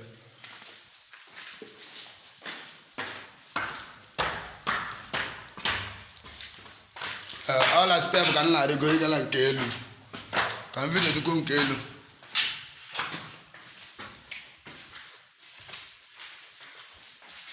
Look at the PVC are on a palo. Lankapalelu. Habakashara. We do everywhere. So yeah, air condition I have a pack rock. In Kahunda here feasible. Oil and rock the whole house will inside the house with a rock. Both Majakunza and everywhere and Bacharoko. So sooner brother and Kalakara here.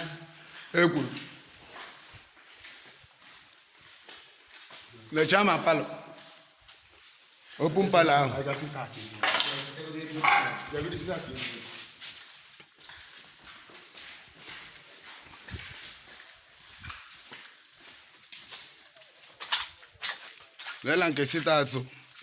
So everywhere and everywhere black, everywhere. Even maybe Hachama that air condition, Majagunza.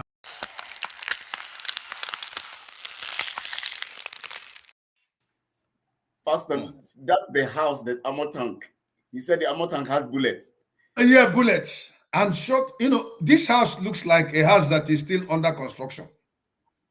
Of course, it's still under construction. Okay. So of course, she started. So it is today. Let me give you this. It is today. I'm even getting the picture clear. I thought it was a house that people were even living in. Oh my God! The house she started the building. She started building after she began this collection. No, I know. We are coming to that. We are coming to that. And the house was to be. She was trying to get a chieftaincy title with her husband in December. So they were rushing to build a house. They were rushing. I have a video of the previous house there. Okay. And the video get it down so that they will be able to finish it up on time. Now, if you look at it, you will discover that the doors and all of that we're still having some stains of cement and all of that. They were using it as to explain the damage. Now, if you look at the building, they said the building was shot on the roof. If you look at the roof, she said it's a bullet. Now, if you check that out, you discover that they were able to climb the stairs to the top floor. Now, a building that was burnt down. The building was burnt.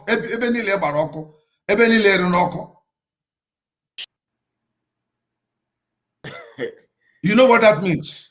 So even the man who presented that thing is a gangster like them who is presenting it to, because they asked him to, so that they present it to Biafrans. Do you follow me? Yes. So now, if you see a house that was attacked by armies, soldiers, the difference will be clear. Armor tanks will not be shooting bullets at the top of the roof. When the main building is there before them, you take your gun and be shooting up towards the roof. And there's no evidence apart from those faint pictures. The person who was videoing it, that is how they do their thing.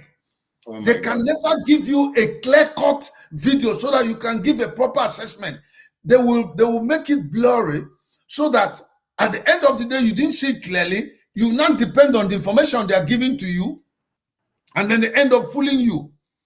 If that house was bombed, some of the walls would have collapsed. The house is still intact. Nothing happened to it. The gate is still intact. He said they were even opening the gate with key. I was trying to look very well. I was hearing to look very well. So if there was fire inside that house, when you hear that fire is burning an air conditioner, it is not fire of candlelight. It is still fire. When fire burns generators, you still fire. Do you understand me? So all these things are. That's why they couldn't allow the video covering to be clear. So they will leave you guessing. Now, while you are guessing, they now feed you with information. That's the wrong one. And once they feed the information, you buy it. Then they go and distribute it. So okay, even if Azuka's house was burned, is that enough to bring her face into a currency? What are you talking about? What is wrong with people? Are you crazy? Even if Azuka's house was not burnt, it's a lie. Azuka's house was not bombed, it's a lie. The security house, which they said everything was bombed, we're seeing the glass reflection from the glass where the people were coming. That security is still intact, for heaven's sake. Intact. Very much intact. If it was burnt, they would have been. Why didn't these people show us the smoke that was coming out from the, you know what a deep smoke is if a house is burning? Of course. Bro, you see it, right? Ammo tank. It's just like when you send a drone to a place to destroy a place. You see the smoke, the black smoke, thick smoke. Oh my God! Ammo tank. Even if you don't use ammo tank, go and pour kerosene or petrol inside a small house and put fire. Come at us and you see the smoke. You know something is happening. They were why is Azuka doing this after years of marriage, living in the United States? You want to play Biafrans 1-9 and make money. Pastor is simple. Pastor is simple. She wants to play pranks on those her co-signatories to that account. She needs to get lion's share rather than the usual share she gets with them. Share. She needs to get a thing to grab more money from them with that sentiment of my house have been destroyed. Biafra needs to fix it. So she can use that to collect $50,000, $100 from the account, and they will say, okay, they want to use it to take it and fix your house. She needed to do that. That is it. That is basically what she wanted to do. Basically, outsmart those ones to finance the building of that house. Quickly. Yes, to outsmart those ones who are part of the business of stealing the resources of Biafra, everyone and co. She needed to outsmart them, so she needed to front that to get more money than the usual she shares with them. And she did.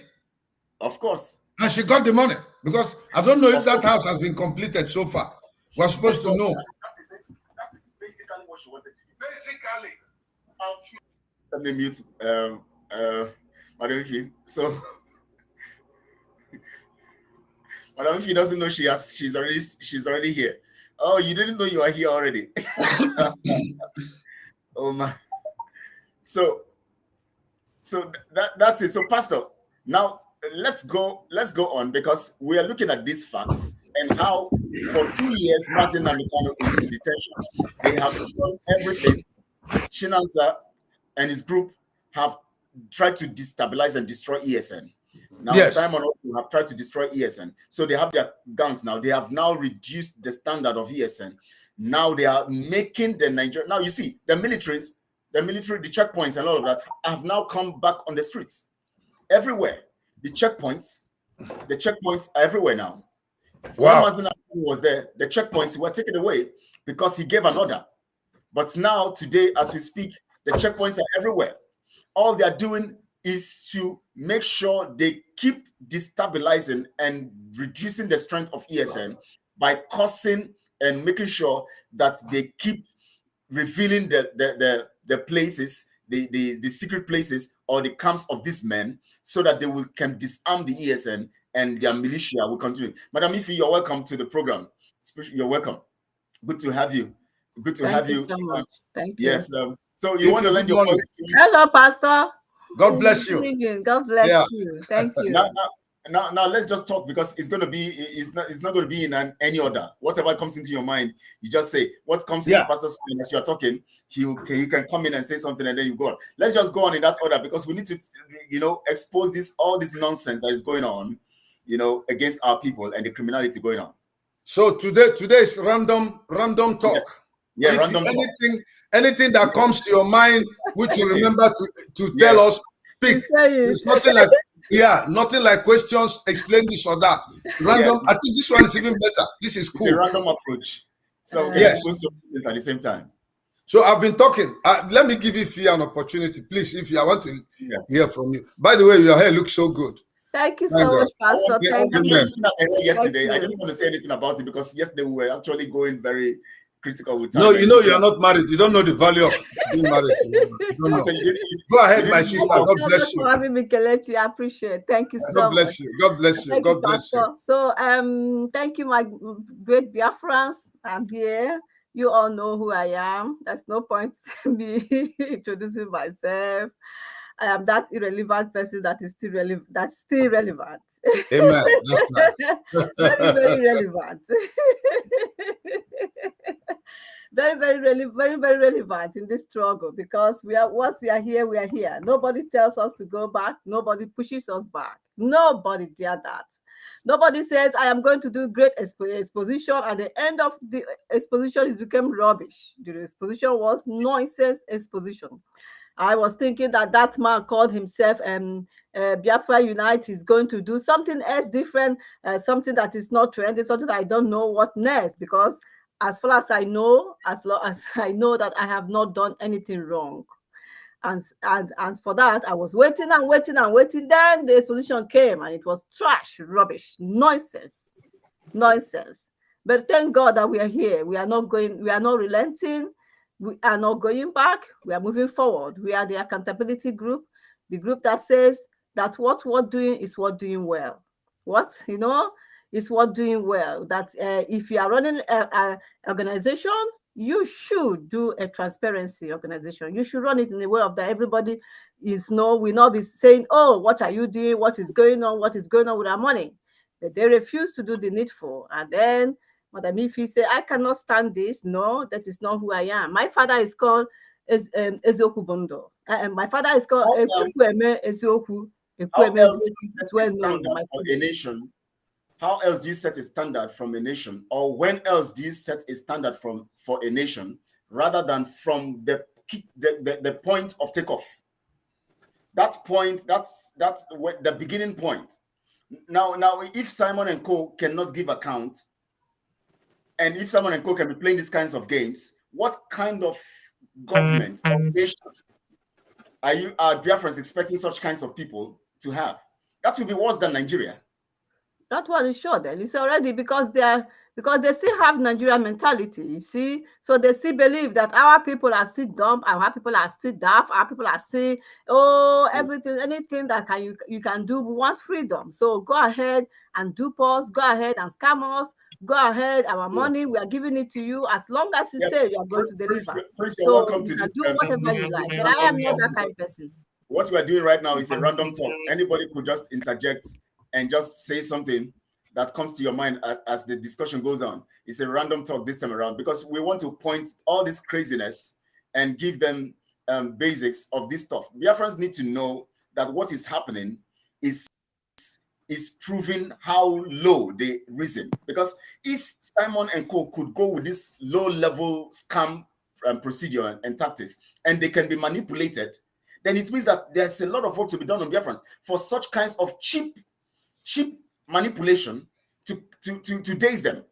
I don't understand. Because if this kind, for instance, that building we showed now of Azuka's building burning, and people can still say that armored tank blew that building, and oh my God, people can still believe that, then it means that Biafrans are low, they are shallow in thinking. Are they not? Don't you hear Mazi called in this OG? Are you not? Don't you know that the way the Mazi called? Okay, let me play what Mazi called. Let me play what Mazi called because they are so daft. Yes. And all of you, 200 million idiots, complete morons. You are there. You looking sheepishly like a bunch of white. In fact, all of you, 200 million idiots, complete morons. You are there. You looking sheepishly like a bunch of white. In fact, hyena is better than all of you. Why do I even? Can you manage my makeup? If I want to interact, that is why I don't go to parties. I don't do anything. Because the way we reason is laughable. If I want to interact with true Africans, I go to wildlife safari park. At least if I see a zebra, a chimpanzee, those are our true Africans. We can mingle together. Maybe I can understand them better. Because at least if they see danger, they can run. All of you see danger and you keep embracing it. Keep embracing it. Look at Imo State. How many people in Imo State? Over 5 million. Somebody came forth in an election. They pushed him to number 1. Everybody's just like this. Even some bishops want to go and congratulate him. Some people said, hey, don't touch him. Oh. He's our man. Hey, let's move him forward. These are black people. Very backward. Useless. When they kill in America, he say, hey, it's racism. Racism. You are a fool. That's not like racism. They are killing you because of your natural stupidity. By nature, you are stupid as a black person. Do you have running water? Without maybe solar charger and generator, will you be watching me now? Are you not ashamed of yourselves? Are you not ashamed?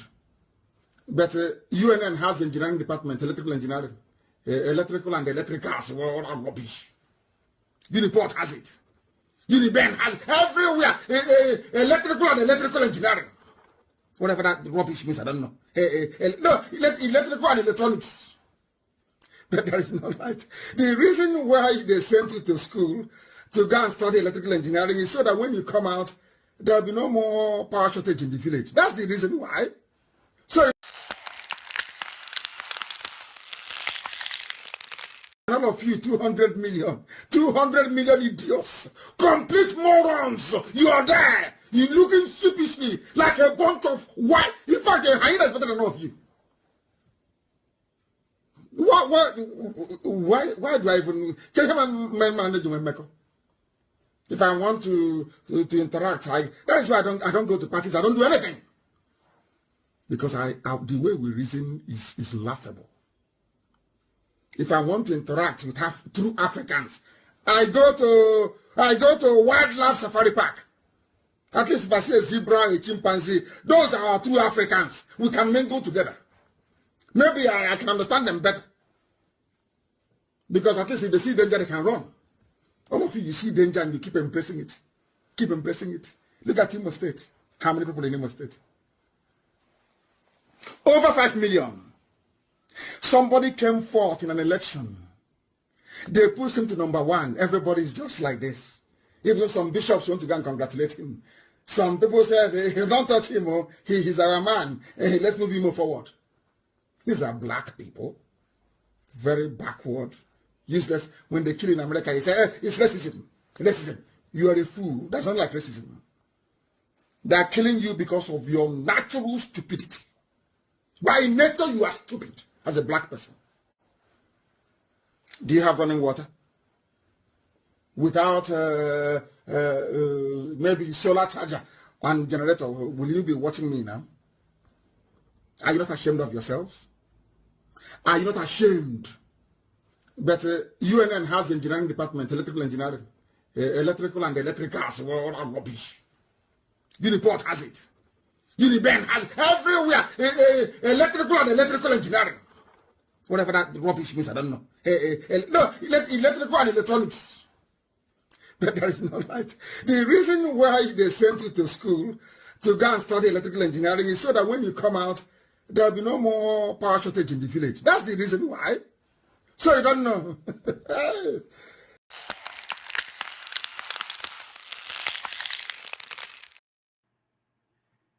They see danger. They keep embracing it. You're muted, Pastor. You're muted. You're saying something, but you're muted. Okay, let's start from that. I want us to do things, one at a time. We bring that show to Biafrans. When you bring out a tick from a dog, you need to show it. It looks as if you pinched it. Do you understand me? Are you following me? Yes, yes. So go on then. Go. I want you to bring out the picture where houses were being burnt and destroyed in Izumbe.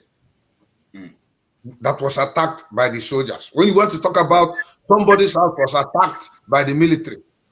Exactly. Now, see how clear. I'm going to make an analysis. You people will join me while you are showing the picture. You just keep it good.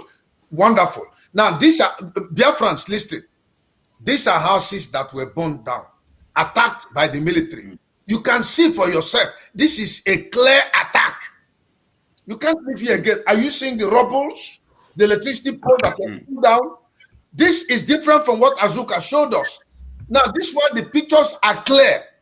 They took them from a distance to give you a panoramic view of everything that took place, so that you don't assume, you don't guess.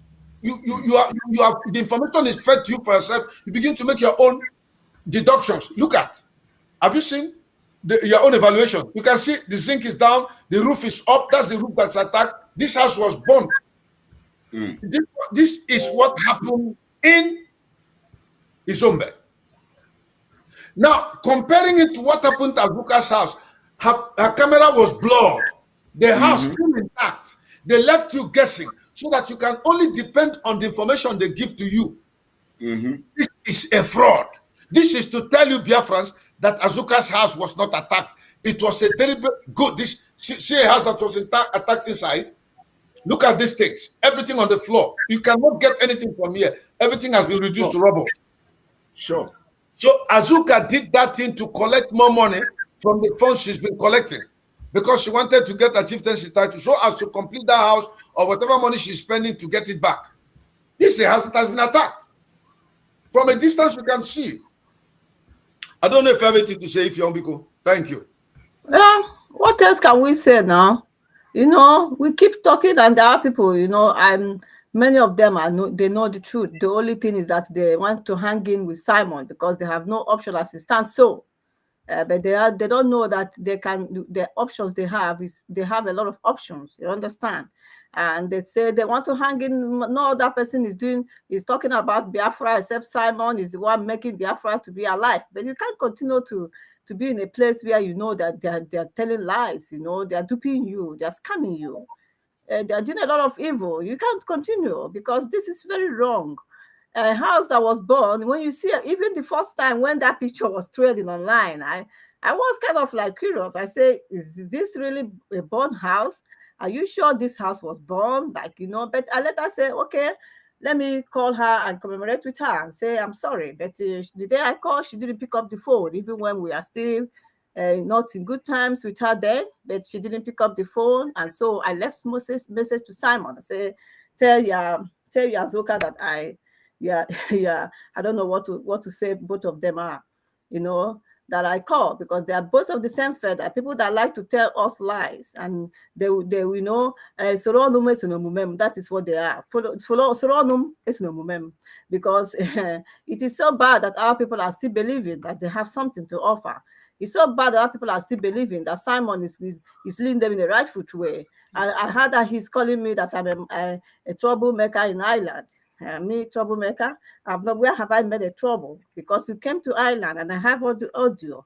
You were there, everything, you were there. I have the meeting, I have the audio, you know what transpired. So you say me, I'm a troublemaker. You are the worst person I have ever met in this struggle, because after you know I have not done anything wrong to you or anyone, you are saying that I'm a troublemaker. And you came to Ireland and you had what happened.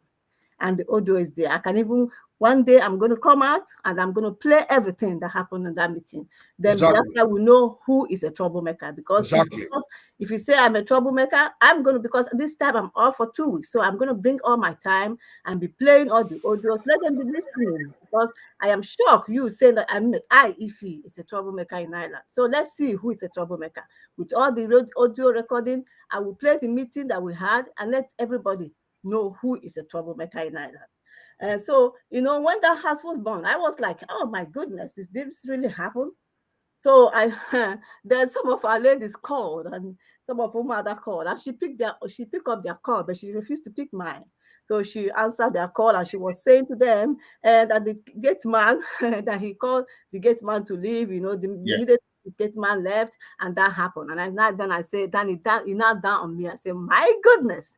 She knew that this is going to happen, that it's a stage managed then. Then I begin to say this is a stage managed thing, because you cannot say to the get my leave. Then in that discussion, she actually attributed it to God. She attributed it to God. She said, then I said, oh my God, I was thinking that this really happened. Maybe the army didn't do a good job at burning the whole thing. So this Azuka already knew that this is planned deal. They planned it for it to happen.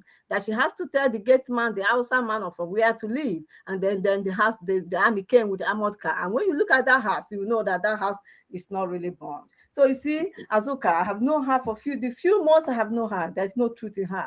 And I say the same now with Simon. I am telling my people, I don't care. If they lie, let them continue to call my name and say whatever they say about me, that Simon is doing great. I am telling them, do you know what happened yesterday? I was on my own. No, I never said to ESN to start calling.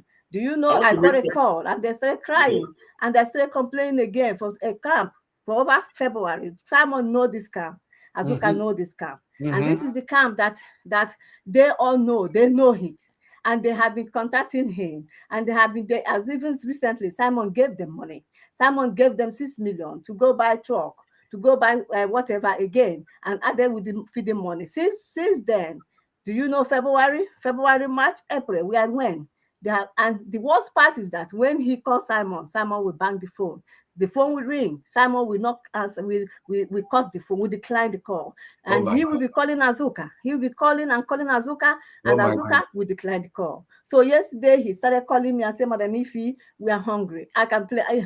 Sometimes I want to ask them, so please, do you guys allow me to play with audios? Because this now we have to start playing audio on their behalf. We have to start doing it. Because so that Biafra we know that, oh my God, what happened? You should play it.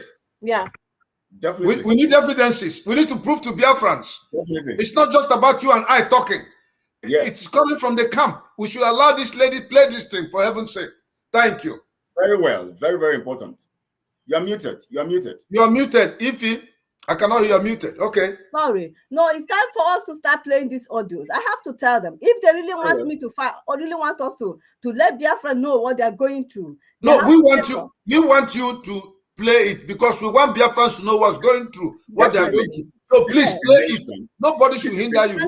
Yesterday, I was with a sister and this happened. And I told the sister, I said, can you listen? I was with my phone because I have 2 phones. So I was on call with the other phone. And then when this guy called, and I said to sister, please hold on. Because, that sister is somewhere. I don't want to mention where the sister lives. And then I said, please, they think I am telling lies, isn't it? Some people say, oh, Madam Ifi, this camp you guys are complaining, they are criminal camp. Because whosoever that I'm going to be on my own and say many things next time because I'm freed for these 2 weeks. Whosoever that Simon tagged a criminal, that person has become a criminal. Whosoever that Simon said, our people believe. So you guys think that Simon is all telling you all the truth. You all think that Simon is telling you all the truth. Simon is lying to us, really lying. I am telling you the fact. That's why when they say, Madam Ifi, stop attacking, stop saying things about Simon, it hurts me because I know he is lying to my people. I know he has no truth. He's not telling them the truth. This since February, Simon said that some of them are criminal. Since February, this camp has not received any feeding money. And then he was talking to me and I put the sister, I said, listen. And I said, please, hold on. I said, the sister, listen now. What this commander is saying.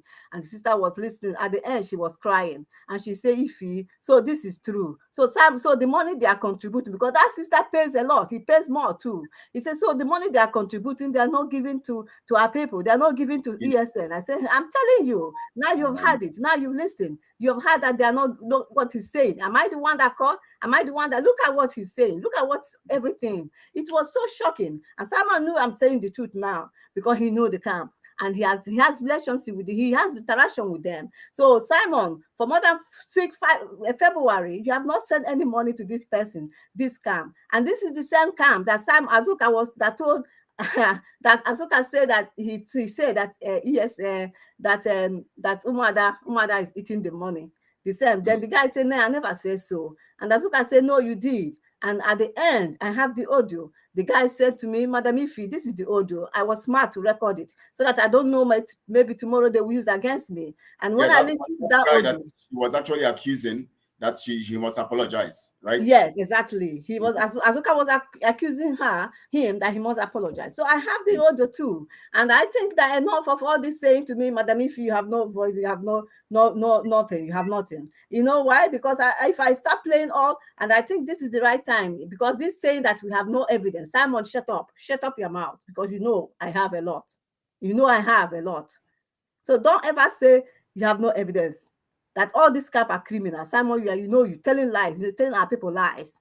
These are the people that you are working with, that you are collecting ESM money, and you are not taking good care of them. Since February, most of them have left.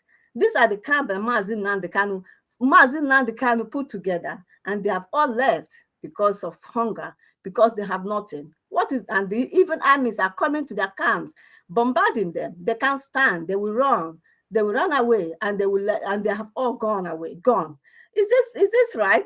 And then some people will be saying, "Oh, you guys are just making Simon this. Simon, everybody become criminal, become a criminal. Are you stupid? Are you guys mad?" You know one thing.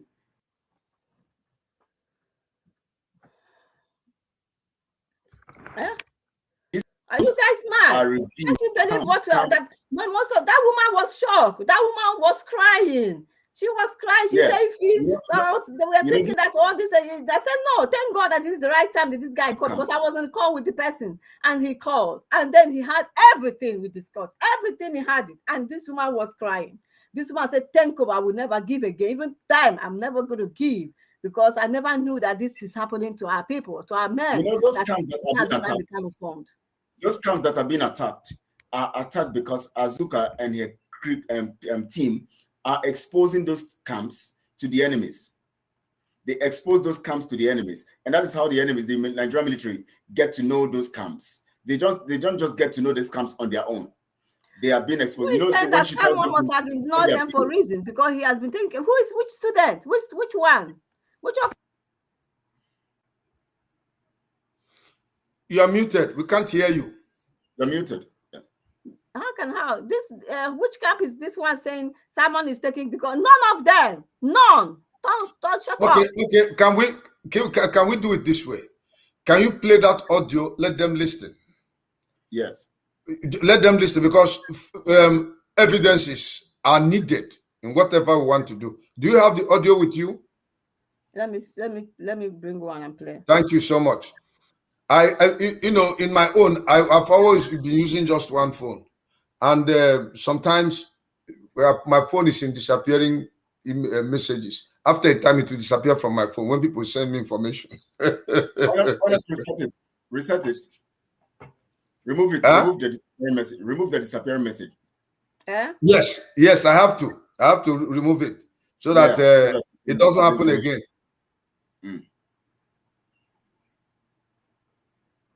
Because when people need to know what is going on, these men are representing the people of Biafra on ground, and they need to know what is happening to the men. They need to know how these men have been taken care of, because they are giving the funds to these people, and they are stealing the money. Azuka is taking some of the funds in the name of his building is burnt. That is how they divert the funds. That is what they do with the funds. They divert it into their businesses, into their cryptocurrency business, into different kinds of stuff. They steal the monies, and they tell the people that they are raising funds for ESN. I've told the people several times, that ESN doesn't mean Eastern Security Network. It means EPA, Simon Njoko organization, his organization. That was what they asked in that question. Yes. Who is funding your organization? He said, Biafrans. Who is funding you and your organization? He said, Biafrans are funding my organization, because ESN is his organization. Exactly. And then I sent you a message in your WhatsApp. Okay. It's a video clip where Nigerian soldiers were attacked by Boko Haram. A lot of them were shot. Their armored car was turned upside down. It tumbled with the 4 legs up, 4 tires up.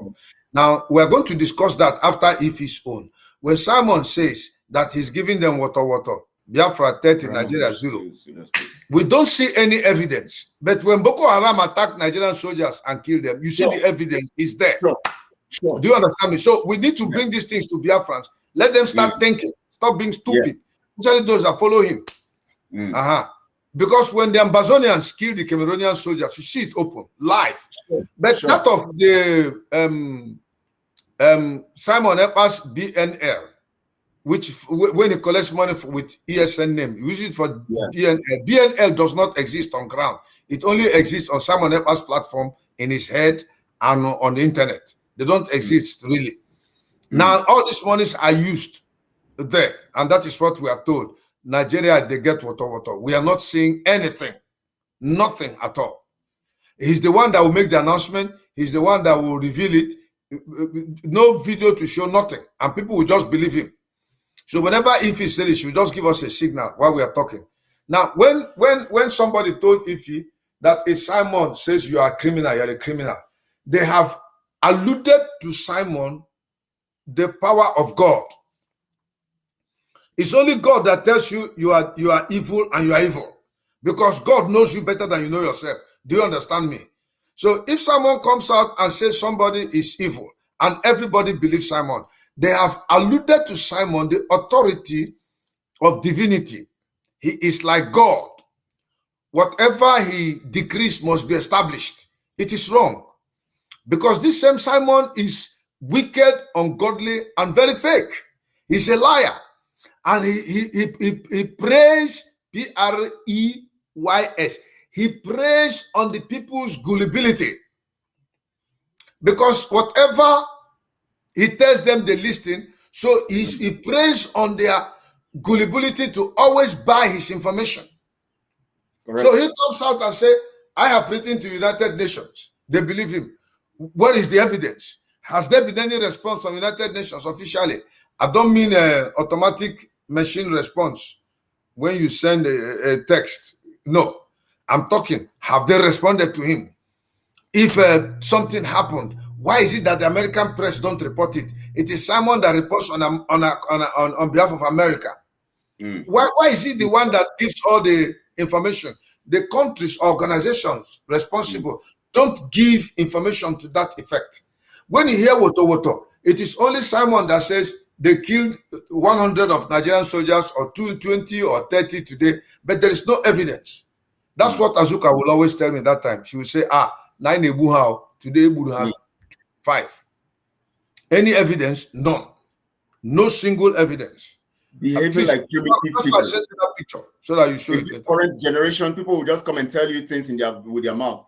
That we have done this, we have done that. When we are living in a critical generation where things advanced generation where computer is working, handset, they are showing.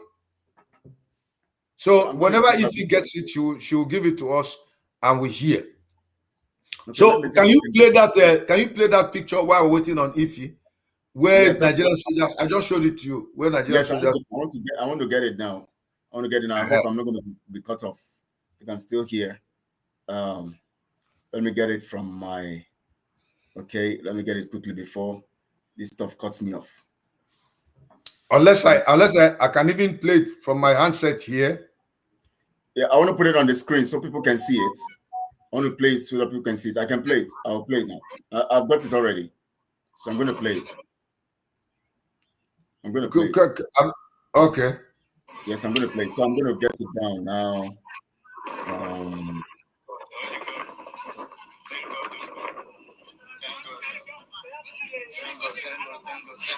Yeah, I'm there.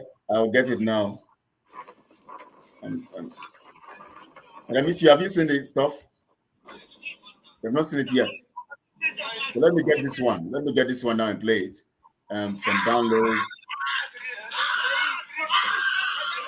Okay. All right, it's coming. Pastor, it's coming. So I'm going to play it here. So okay, thank you. I'm going to play it. It's coming so people can see it. Now, this is it. They show the evidences. When you are in a warfare and okay, Nancio, let me just play this one. I just played this one. Then I have a lot, but I just want to go through. What about the one of yesterday? The one you talked about yesterday? Okay, yesterday on. I'm coming up. Okay, I know I played it. While you are looking for that yesterday's own, let Kelechi play that thing he wants to play for us on video so that it doesn't get lost. But keep it. Once it's done, you bring that one. We can discuss both of them at once. Okay? Yes. Yes. No, so let me play this. I first. played this one, is it? Yeah, just hold it. Let me play this one first. Oh, you play it, whichever you want to do. You want to play it first? Yeah, let her play first. Play that one of yesterday. Thank you, Ify. No, this I played this one. This one is not yesterday. Then I can play the yesterday on one later. Okay. Okay. Muna Faku. Muna Mazi Simon. So I Jundenju. Osineme Senaga Pom. Amaru Yeneku. I say call to am off. So I call to am off. Asina Waka Azoka. Gapo Madam Azoka no gapo. Since you are from their call. Asina Iana Jubuke Yemen Ejero Odunde Kukeje. So Mane Kuna Yende Eku Kemela in one Keme Golani. Nabro and anyone self will know the feed well. And the granite to one saying I go granite. Yeah, where I go granite, I educate all. Send the qua. Then we will say, Banaka fees here. Now go for I chose him a kaisi. So I'm any drum, Mary Bana Wami Yum, Memo, only young from this autopilot. Only Hanyam, so also Nika go. Even when not in treatment, when my email. So I know how I do my thing. One man squad. To another syndrome, anything if whether you send me or you don't send me, I did. Based on your money, also, you son as okay, Luna. At US, my autopilot. So, no charm, I love natural monarchy. Make me I did. I was your star, go a mile. Only be at the cross. When do Bunkiana, make I carry my oath. I won't choice sponsor. Una sponsor, my man. And after on going me if I may, I name if I you know I did.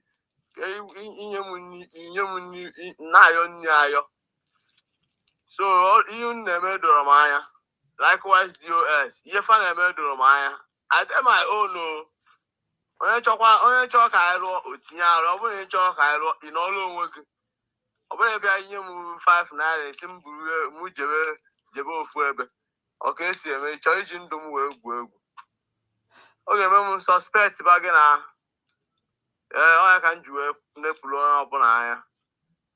I'm not alone. All over. I have BNS, only NS.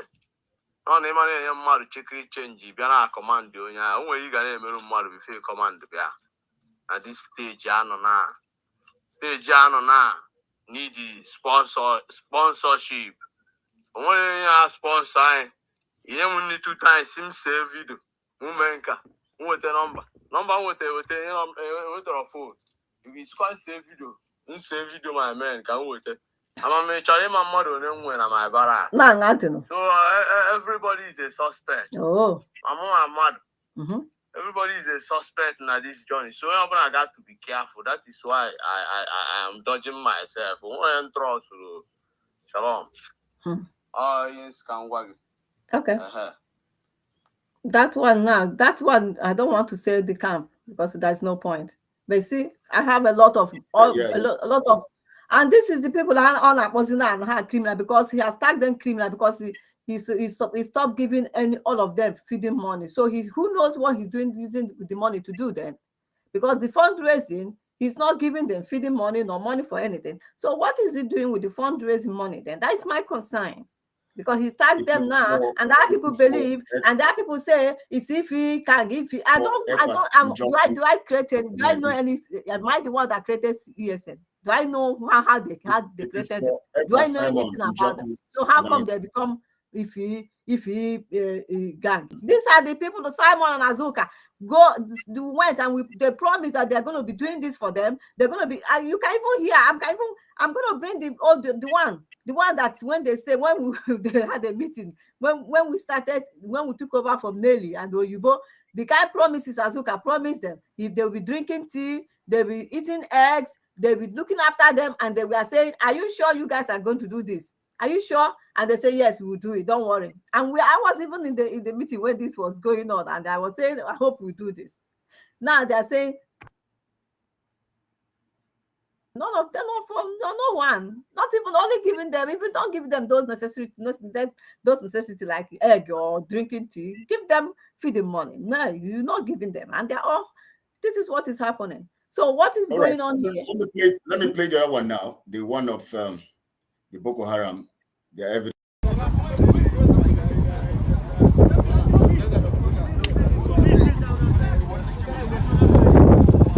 God, only God.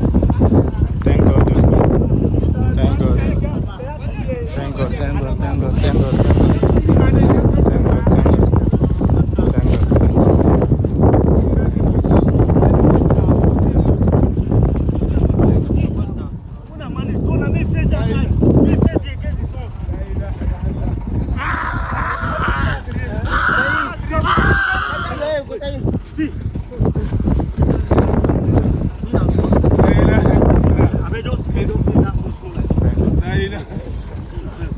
All this time, I bet we not lose all this thing. Guys, sit down. Sit down. Sit down.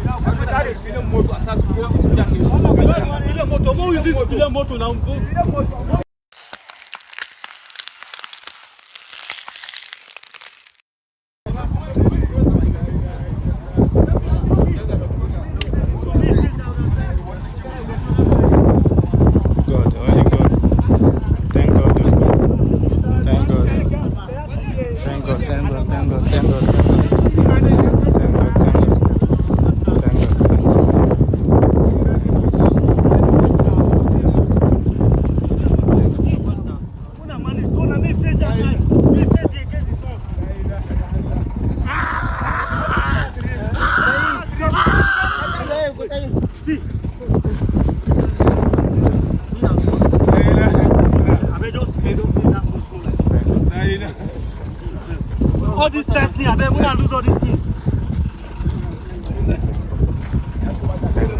Guys, sit down. Sit down. Sit down.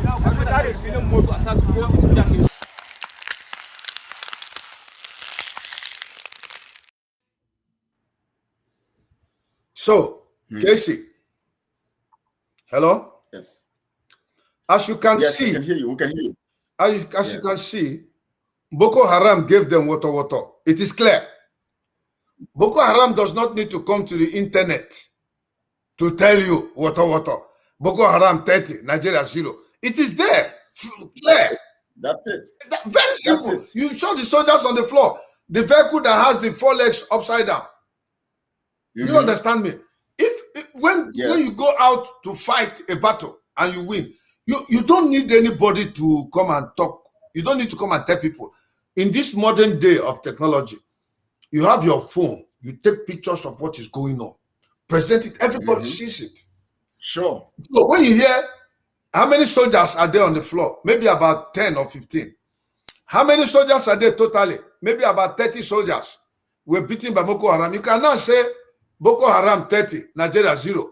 It's clear. Do you understand me? But what Simon does is he tells them we're doing them water.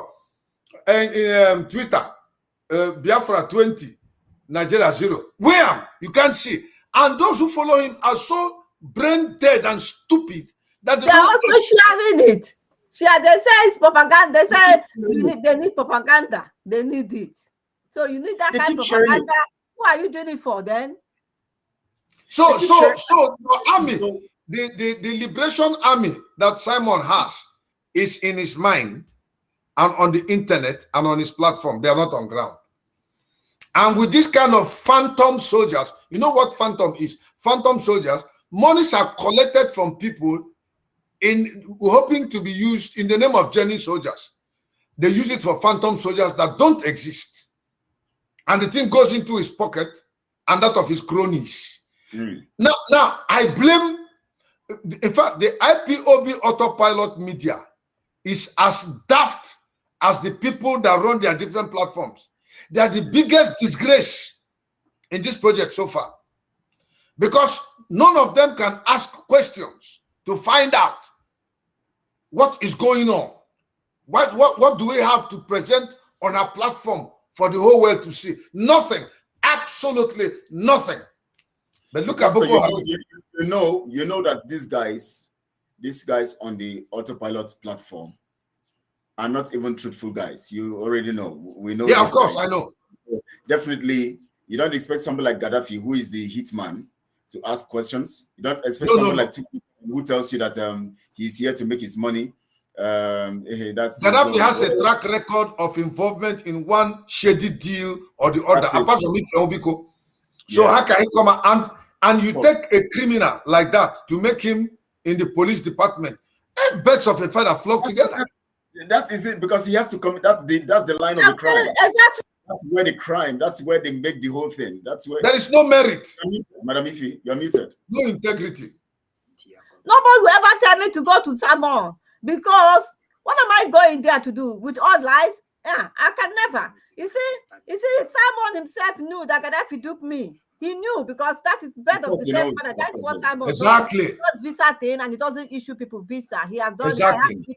I have somebody that have complained about it. Somebody complained that Simon did visa. He said he's going to do visa for his brothers. Up to now, he has not given them the money back. And I said, Simon is terrible. Why would I have two complaints so now on the Gaddafi own happened to me. And then when Gaddafi own happened, I said, oh my God, is that why Simon didn't even care like anything? That's why he now put Gaddafi in that cabinet, because Simon does the same thing. So what Gaddafi did to me, Simon is doing it as well. Because and if Simon does not put Gaddafi after a time, being frustrated, he will expose Simon. Both of them are birds of a feather. Of course. You understand? Yeah. I know about it, and this person said that Simon did a visa for his family, for her family, for her brothers, cousins. And up to now, those people sold their land to pay Simon the money, and he has not returned the money back. She was not happy about it. Oh God. And this is the crime minister. Simon not returned the money back. So that's what happened. When Gaddafi duped me, Simon will say it's normal. So why would Madam Ifi be crying? So for that, he now put Gaddafi in his cabinet, because they are all the same, duping people. I am telling Biafra, whether you guys like it, I don't hate Simon beginning. I work with all my heart. I did everything. No, you can't work with him again. It's a fake cabinet. A lot of lies. It's a fake cabinet. It's a fake cabinet. You know what I want us to do? There's this information here, that this stuff I want us to also talk about here. I have noticed these people who are working with one of yesterday. Okay. Let me just give this narrative. Who are working with the defunct the DOS people. The narrative now they place now. Okay, you supported Simon. You see, DOS are wise. When we were talking about it, you were supporting Simon, and I tried to make them understand that supporting Simon was not because the DOS was, or we were just trying to get the DOS away from the whole equation. But it does not justify the fact that because Simon has gone to criminality, and now we are now going to come back to support you because you are part of the criminality. God forbid. Part of the criminality. That's what I want them to know. Those ones who are here talking about and who always post those kinds of stuff. We supported Simon because we wanted a neutral person who is going to do the right thing. He went away from the track, and we are now condemning him like we are condemning you, the members of the DOS, because you are also criminals. And we want to make them understand also that criminality does not expire. You must face the law. So if you think that because you have, because if we don't do this, in the Biafra we are looking for, we are going to have a situation where people commit crime, and then suddenly they go do one good, because once they do a good, and they'll say, okay, let's forgive that person. He has done a good. Let's forgive him. So now he's a good person. It's just no. the law must take its course. Definitely. No. It has nothing to do with it. Let's not be fickle in our way of thinking. If you have committed a crime against the state, even if the people you committed the crime against forgive you, the law has to take its course. It's the law that will be the ultimate decider of your position. Whether you go to jail or you pay any other price, it's the law. It's not personal, it's the law. If we don't operate on that principle, then we are not ready for Biafra. We must be very truthful. Even as I'm here, if I do anything wrong, the law has to put me into this. If I found guilty, I should take responsibility. Do you understand me? So anybody that is saying this nonsense, the DOS misbehaved. In fact, their sin is very, very painful that they didn't even know where their principal was for 8 days. And the next thing is they began to eat money. So Simon too has entered into that point of eating money. So you don't just cover an iniquity with the good works. No, you must confess and pay the price for the iniquity. Allow the Lord to decide whether you'll be forgiven based on your good works or on the basis of charity, the benevolence. So you don't just assume that this person did it. And by the way, there's no single good work Simon has done so far in this Biafran struggle. Not even a single one. Sure. Simon instead took advantage of the confidence reposed on him to do a coup against Nnamdi Kanu by tactfully displacing him, riding on the gullibility of the Biafran minds of Biafrans who follow him, and setting Onyendu aside. Now Simon has said Onyendu is the Igbo, the king of the Igbos. He's the prime minister. So Simon now has the authority to appoint Onyendu and give him an office. Exactly. That is a coup. It is treasonable. You know why he liked this popularity. He enjoyed it. You know, the way they're praising him, the way that he too will be calling himself prime minister. You know, he loved this popularity they are giving to him. He's so I have reached my oh my God, these people are so gullible. They can't even see who I am. They know nothing about me. If somebody can be depriving people, defeating the money that they are giving to you to give them, you are depriving it to them. Who are you then? What are you here for? Yeah. If you say that you are going to look after them and you are not doing it, who sent you then? Because how come you've come in the form of you love Mazi Nnamdi Kanu, but everything that Mazi Nnamdi Kanu put in place, you are disorganizing it. You are saying saying that you are trying to make Mazi Nnamdi Kanu that he hasn't done nothing, that you have done a lot, that Mazi Nnamdi Kanu has not done anything. What is wrong with you? Then even someone is taking the glory over Nnamdi Kanu. Exactly. Nnamdi Kanu has not done what he has done. That is the thing. So Simon tactfully pushed Nnamdi Kanu aside. And stupid Biafrans who believe in Simon follow him. All of them are part of the conspiracy theory. I can see Prince is here and Ken. My regards. Good day to ask a question from what I've just heard. Did I hear that Simon Afghani is the prime minister? Of course. Yes. That's when did this happen? No, when did this happen? It's on the internet. Now, for me, that is where we conclude this matter. So, wait. So it is not the country appointing our king or our president, and then the president appointing.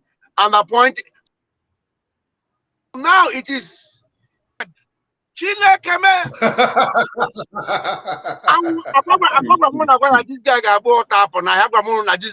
guy is mad. Hey, because I don't have anything else to say today. This one is enough. I saw it on the internet where he was declared. He declared himself as the prime minister, then the king of the Igbos. And I was so angry, and I was asking. Anyway, and I have nothing other to contribute today. Thank you very much. It's so sad. I'm telling you. Play the audio you want to play. Haven't you seen it on the internet, Kelechi? Did you see it in the internet? I saw it myself. Okay. And Simon did not Simon did not deny it or refute it to say no.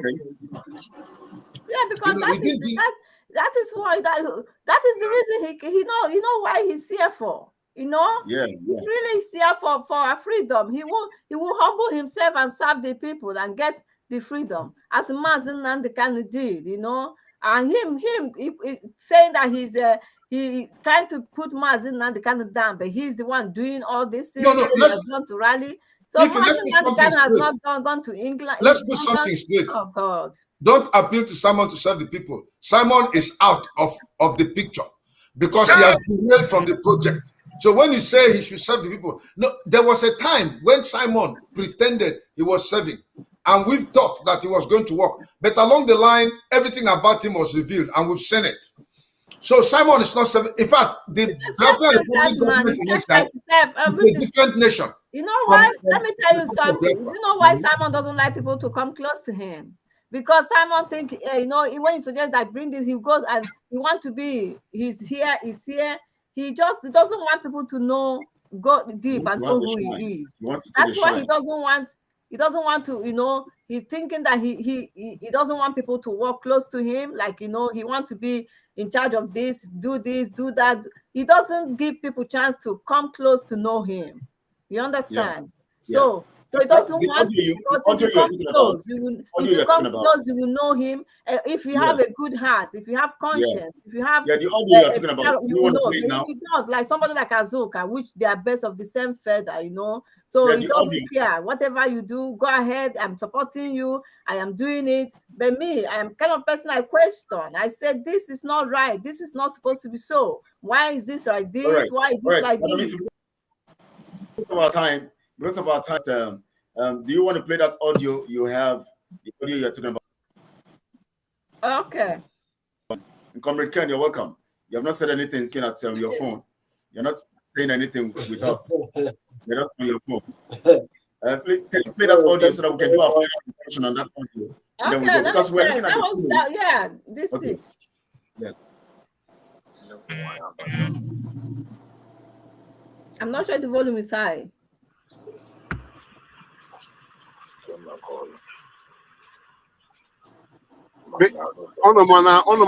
I'm in a shock, so I can't say anything today because you shouldn't can make it. Okay. Not sure are you hearing it?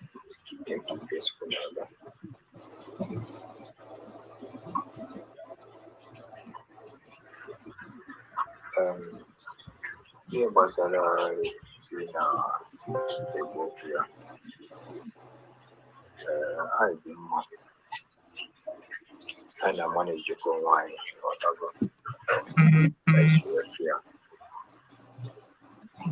and then you go to a connect. You got on your agenda. So, more than I get back. I have a mother there. You know, I make a durable mother. Get for us for what you go for serious. Man, I see so this why if you don't pass here,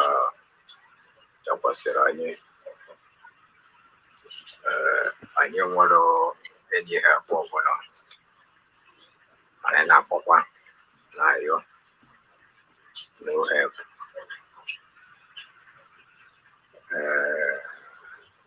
I want to call you. Now they do put down mother. Mama Apoya. I want to call you. They do put down mother. Mama Apoya.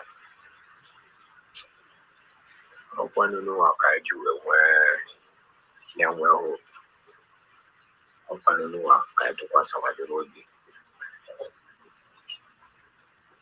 Oh, a Benyamaka. Will you kiss you up or down?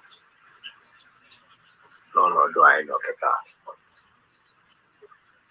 Yeah, if I to go miss you a day. I want to on your about 40. Come on, all children. I should be there. I don't know if and what much you can do my view, any of them, I think you might keep the young football. I can go also in your marker, can I? Since all this while we are there.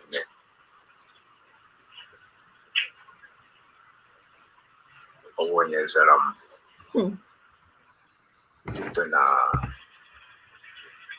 Amaram no night can one in Chapa because Obu no when you met around more no more natural as soon around among the world of the Malodi and among the world on your Gadiaki. When you pull out a bottle when you make a depa in July, no one mother by Jenny. Although I can't know more than another age about a night I know. I try mana this year. As in it open knowledge. So that's he sent that voice yesterday, and he said he has been calling Oga, which is the Prime Minister. He doesn't pick up, he doesn't answer since February. Nothing for them, nothing. And he says he's in charge of them. He's not more in charge of them. Oh. Most of them are not happy with him. They are all minding their own thing, doing their own. They don't even care about he has never been in charge of the ESN. They only just needed the funding. And since they were in charge of the funds, they needed to get the funds. He has never been in charge. That's a good analysis. He has never been in charge. Never been in charge. He was just laying his hands on the fund, in charge of the funding. Yes. Yeah. Exactly. Yes. And one other thing, Kelechi, we have to raise up now is there's another point I want us to discuss. Now, this Asari Dokubo case, I want us to revisit it. Because I had a conversation with Ken Nachuku yesterday, and he was opening my eyes into certain things which I didn't even look at. One of the things he said was that when Simon engages Asari Dokubo in any kind of verbal confrontation, threatening him militarily, number one, he doesn't have anything on ground. Number two, he's trying to play into the hands of those who set up Asari Dokubo to come and provoke this kind of fight, which we don't have anything on ground to defend. So when Asari Dokubo comes and starts killing our people, they will now come to mediate. And in mediating, they defend Asari Dokubo as a nationalist, and we should be branded as terrorists. And that would be a good ground to kill our people. Who started it? Because of the careless response of Simon without processing the situation and information very well. It made sense to me. Because, it made sense. Because you may not understand. In his zeal to maybe, somehow too, you made a comment yesterday, apart from what Ken told me personally, that both of them are agents of the government operating at different levels, operational levels. That of Asari Dokubo is a direct confrontation against us to kill our people, but someone becomes a channel by which the government can be provoked into doing what now may have Can I build on this one, please? This one I've provoked you into talking. I like that. Yes. Jesus Christ, you have. You and Ken had triggered something in my brain. And let me tell you what this is. And I'm telling you, if Simon swears and says this is not what it is, Simon would die immediately. I'm not one to tell people to swear, but this time I'm gonna ask Simon to swear if he thinks this is not true. What has happened here is clear. Simon wants to use Asari Dokubo and his people, coupled with Nigerian military, to finish off everything Nnamdi Kanu has as a structure. So he uses such talks to provoke him and provoke Nigerian military.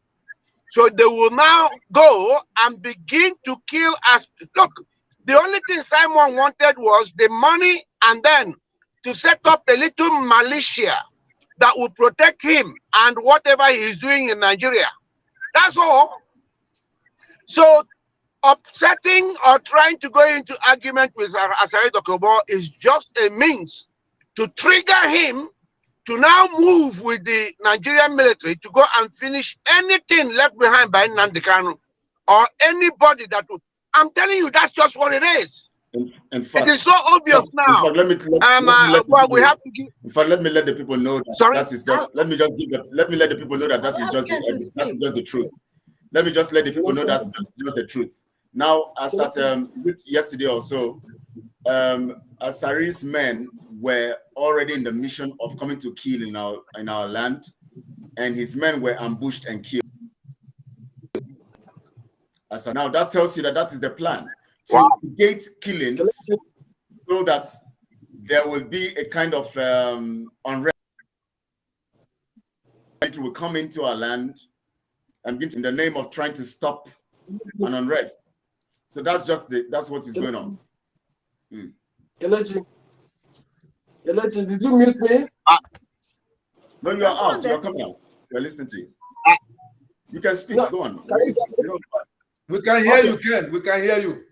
Kelechi, you know, I made an analysis about Asari Dokubo today. What Prince just said here now is exactly what I tried to analyze on Facebook broadcast I made. There are two issues. You know, they want to cause a war because there are videos, there are old videos from Asari Dokubo that I used today that is very important for Biafrans to go and listen to. If they listen to it, they will hear this person come up today or start saying that he's telling Biafra to provoke Biafrans so there will be a war between Biafra land, between the two parties. And Fulani will now be set aside. The international community will now tell you it's a tribal war between indigenous people. It will not be a Nigerian issue anymore. This is what he wants to do with Simon Ekpa. And Simon Ekpa came up to start putting more fuel on it, telling Asari Dokubo to come, that he wants to combat Asari Dokubo, that he have killed the men of Asari Dokubo before. When have Simon Ekpa attacked Asari Dokubo men before? When? Have you seen it? When? He told them to come again. If they come again, he will kill them in their thousands. No, it was intentional. Remember, it was intentional. Remember last year, Simon himself tried not to, when he was trying to avoid Asari, he was only trying to expose him and trying to avoid him, not talking about him last year. If you remember when he was doing the particular broadcast, he tried to avoid talking about him. He was very careful in not going to attack Asari. But this time around, because he knows that he had already missed that chance of that 150 days, and the people are not happy, he needs to keep saying what will make them happy. At the same time, give an opportunity for an unrest to destabilize the system so that the Nigerian government can now come in and begin to deal with the remains of what is left of the ESN and all of that. Of course, he knows that Asari, yes. Kelechi, I want our people to listen to this very voice from Asari Dokubo. For them to understand what we are saying, you should listen. The only solution, the only guarantee for our future, the future of my children, the future of their children, the future of generation unborn is Biafra. I will continue. Are you listening? This is the person saying that he saw the Igbo people. This is the person telling you that he's now with Tinubu. So I want Biafrans to ask Asari Dokubo, what have Nigerians done that make him to change automatically after uttering this word that he uttered here? belong to the word of the traitor. You are a traitor. You are a traitor. And the people, the generation that are coming, they will tell you if you are right. They will speak on your face. They will urinate and dedicate on their grave for betraying them. You come to talk, you are afraid, you are leaning liver, you are a coward, you don't want to stand up and fight, you want to remain where you are. I will not remain with you. Yeah. We are those children. We will urinate on him, we will spit on him, and we will everything that he said here will be done to Asari Dokubo. He said, this is the person who came up now and start telling you that what have Nigeria changed in that very place he come from, where he called a Calabar? What have Nigeria changed in Biafra land? What have Nigeria changed in Delta State? What have Nigeria changed in the whole eastern region that make Asari Dokubo to turn around now?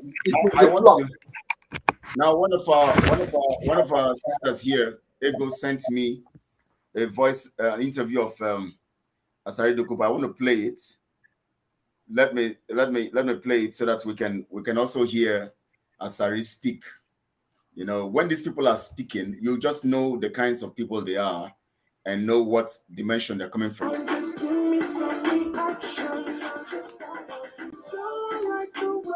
It's another beautiful Sunday afternoon. This is Rubbing Minds. Welcome. My name is Ebuka Obiuchi, and it's great to be with you here as usual.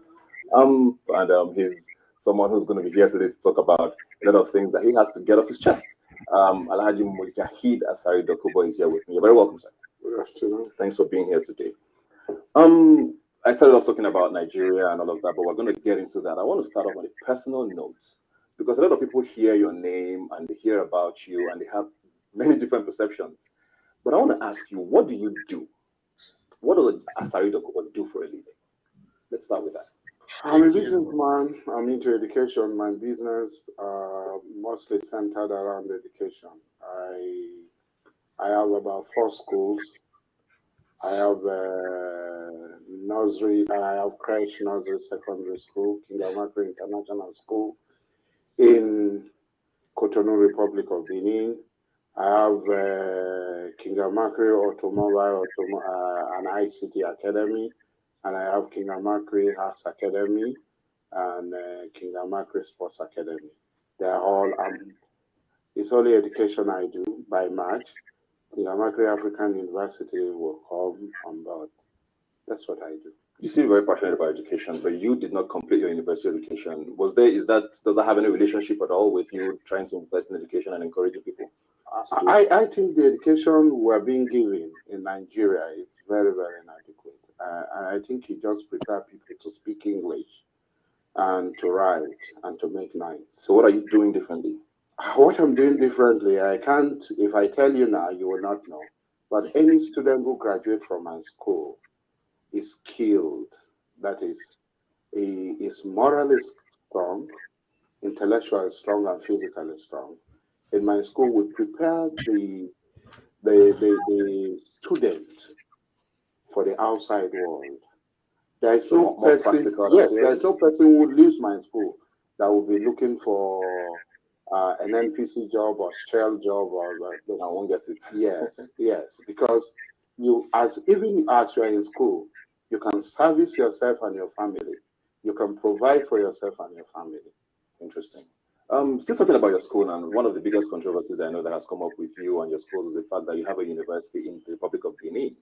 Why did you not establish it here in Nigeria? I don't see myself as a Nigerian, and I cannot establish school in an enemy territory.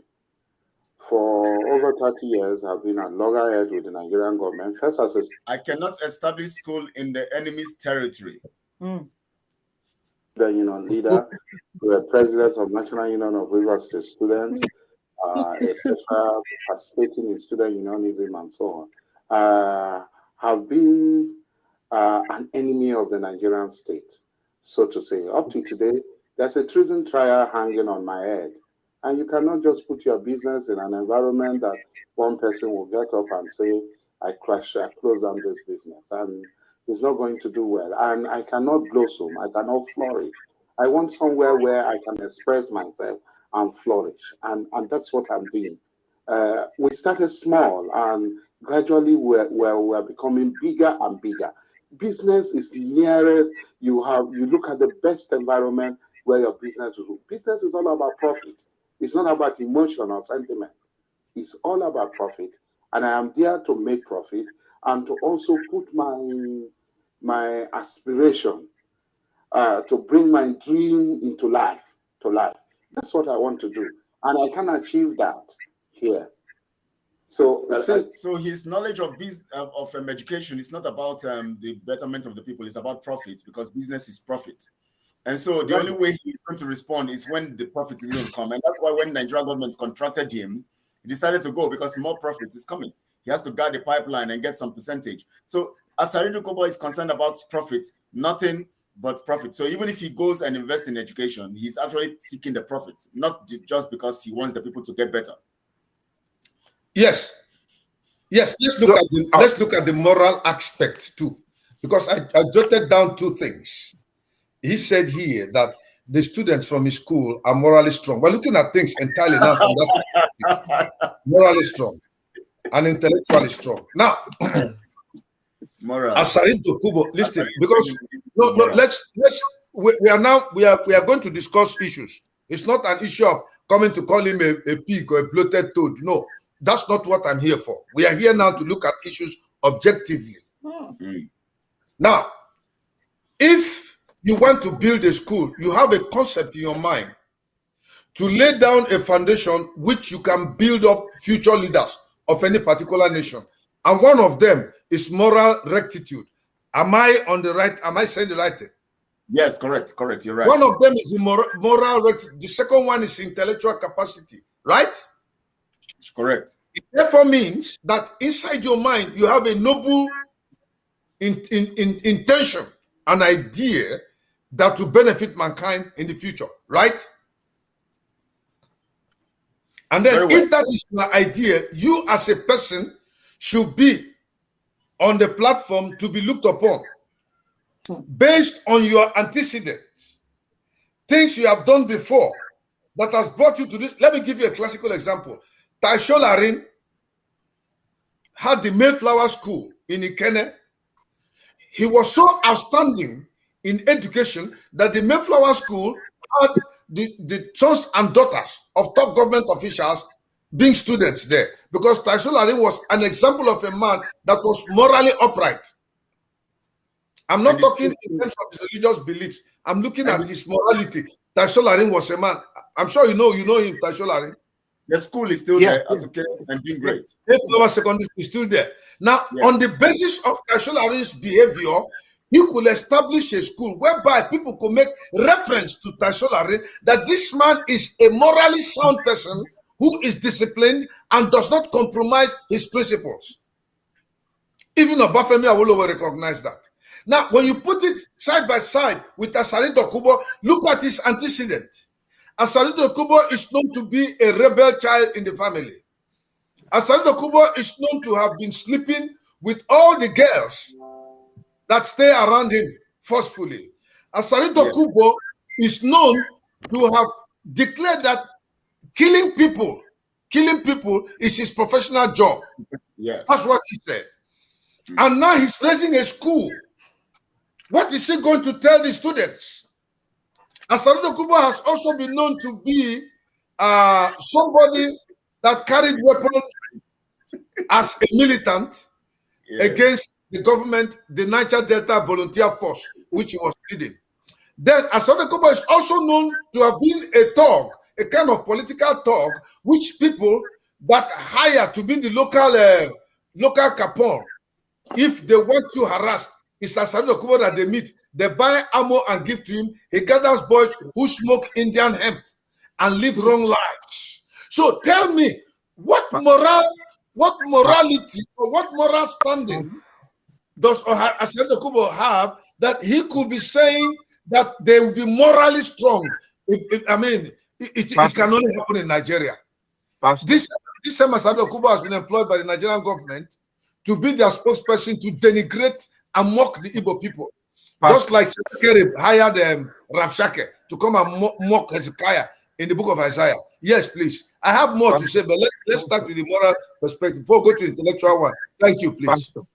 Pastor, let me tell us this. In fact, what I'm telling us is not just for Biafrans. It's for any person that calls themselves a human being in this world to understand the spectrum of mental disorder we are dealing with here. Because if we don't capture it, honestly, we might think this is about Asari Dokubo, this is about Biafra, this is about Nigeria. Look at what is happening here. I don't know whether you've seen the image of the picture between Tinubu and Tony Blair. Yes. Now, I want us to look at it chronologically. We are dealing with evil people on the planet of this earth. Now, no, it's not a laughing matter. It's the truth. It's the truth. Because we are discussing objectively. Go ahead, please. And this is why every right-minded person in this world must rise and deal with the evils of this world that is now holding you to ransom. Now look at this. Tony Blair is a war criminal, renowned. Everybody knows that. By now, Tony Blair actually should be hiding his face in shame. If not that ICC is something, is an agent of destruction, an agent of falsehood, Tony Blair should be locked up by now, okay? Now, that image of Tony Blair tells you that it is criminality and evil, recruiting evil around the world, and it is trickled down to the evils and the mental disorder of Asari Dokubo. We are dealing with mental illness here. Mental illness, actually, you see it in people who are saying one thing, but they are thinking another. And they keep moving the goalposts to suit the particular narratives they are dealing with at that particular moment. You've had Asari Dokubo claim to hate Nigeria, that he's not even a Nigerian. He hates everything in Nigeria. Suddenly, he is now the mouthpiece of Nigeria, fighting for Nigeria, having raised the army that is better than Nigerian army and everything else. Now, I want you to go from Tony Blair, how the demons of Tony Blair, in his criminal and murderous nature, had actually deposited another criminal and demon in the name of Tinubu, okay? And then Tinubu now is recruiting people of similar mind in Asari Dokubo, Simon Ekpa, and co. Now, we need to capture this to understand where we are as human beings occupying this space temporarily. Because if we don't see the whole mechanics of it, we might think, oh, it is all about Asari Dokubo. This is a thing, and the whole project is to destroy Biafrans, depopulate Africa. It is an agenda, and the so-called international community without definition is behind it, because you can't define international community, as you well know. First of all, we don't know the makeup of this international community. We don't understand their remits. And the biggest question is it possible to have an international community that is not local to another or other international communities? How does that international community operate? What is it about? We have seen the whole world in the name of international community gathered together in their evil to impose a fraudulently selected Tinubu in this contraption to now recruit his fellow criminals to ensure the population, to ensure a total wipe off of Biafrans. That is their primary aim. We as human beings occupying this space must capture this honest narrative. If we might be chasing shadows, and we might not understand the complexities of what is upon us. I rest it here for now. Yes, and to add to what you have said, there's a very dangerous thing that is going on, which will eventually be a witness against humanity in the days ahead to come. I'm telling you the truth. Based on this analysis, there's a very dangerous trend going on. It's like a conspiracy against ourselves as human beings, whereby we glorify evil and then demonize good, and think somehow it is being done for the benefit of those who think they will have the situation under control. It is going to be a monster that will even stand as a testimony against humanity. Then, in respect to the response of Simon to the game that is being played against us using Asari Dokubo, which we understand both of them could be agents of these people. I am telling Simon, stop talking. Stop talking. You are not representing the interest of Biafrans or people. Stop talking. Keep quiet. Don't engage Asari Dokubo in any kind of verbal thing or saying you have your own army you are going to kill, that you kill their people. When you say it and you've not done anything at all in that land, you have not even for once. When you say it, you make the Igbos vulnerable to attack. They will come and kill our people. And when they kill them, you will now go to the Twitter and say, this is to inform the international community, this is the atrocities Asari Dokubo and the government of Nigeria do against Biafra. We are going to engage them when the time comes. You are not doing anything, they are killing them. They are killing our people. And when you tell the international community that the Nigerian soldiers no longer attack us because we are engaging them, after saying that, they went and attacked the Zombe. You didn't do anything. Stop talking. You are killing our people.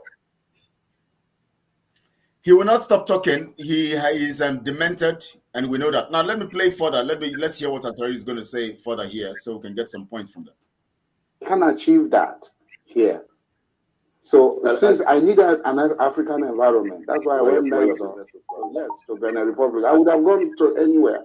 I would have gone to Cyprus. I had the opportunity of going to Cyprus to start my school, but I decided to stay in Africa.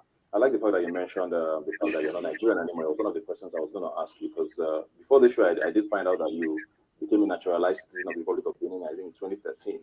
What happened in that time to make you switch allegiance? Did something particularly happen to make you do that? I've never been a Nigerian. I have never been a Nigerian.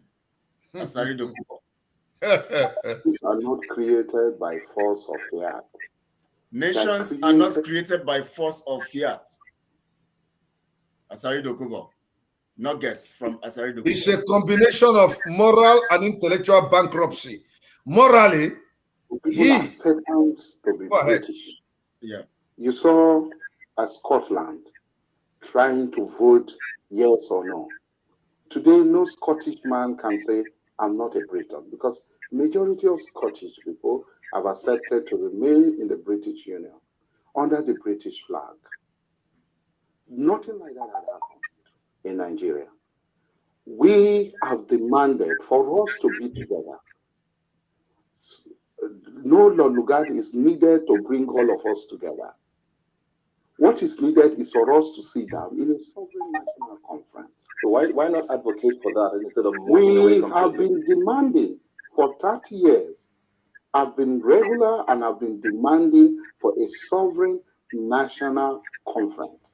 And the Nigerian state, there are some powerful forces, there are some people who are not even Nigerians, who invaded, they are not native to the people of Nigeria, who invaded Nigeria from Guinea, and they continue to make sure they tweak their hegemony over and above Nigeria hegemony, over and above Yoruba hegemony, over and above Hausa hegemony, over and above Efik, Junkun hegemony. This is what we are saying. As long as there is this mentality of a group of people who say we are born to rule, So for me, Mr. President did hold a national conference last year, and he endorsed the complete. A lot of Nigerians That endorsed national conference do not represent the people. There's a conference, yes, it's useful. It was useful because people had opportunity to talk, but it was not sovereign. It had no power. It only have persuasive, advisory.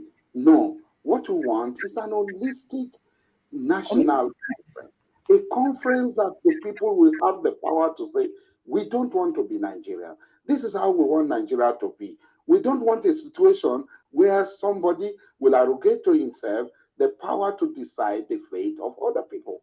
We want a Nigerian that recognizes that there are different nations, no matter how small they are, and they are accorded the same space in Nigeria. You seem very passionate about Nigeria, and I find that very contradictory with you saying that you're not Nigerian.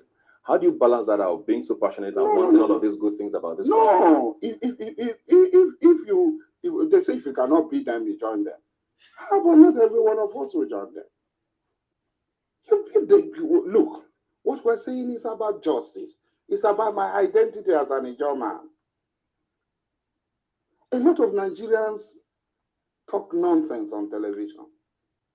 A Nigerian come on television and says, do not talk about ethnicity.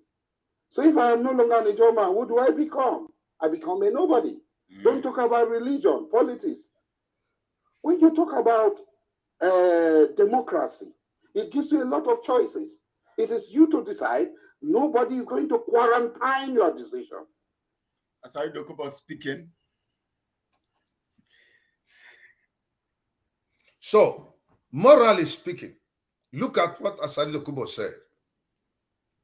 That he is not a Nigerian.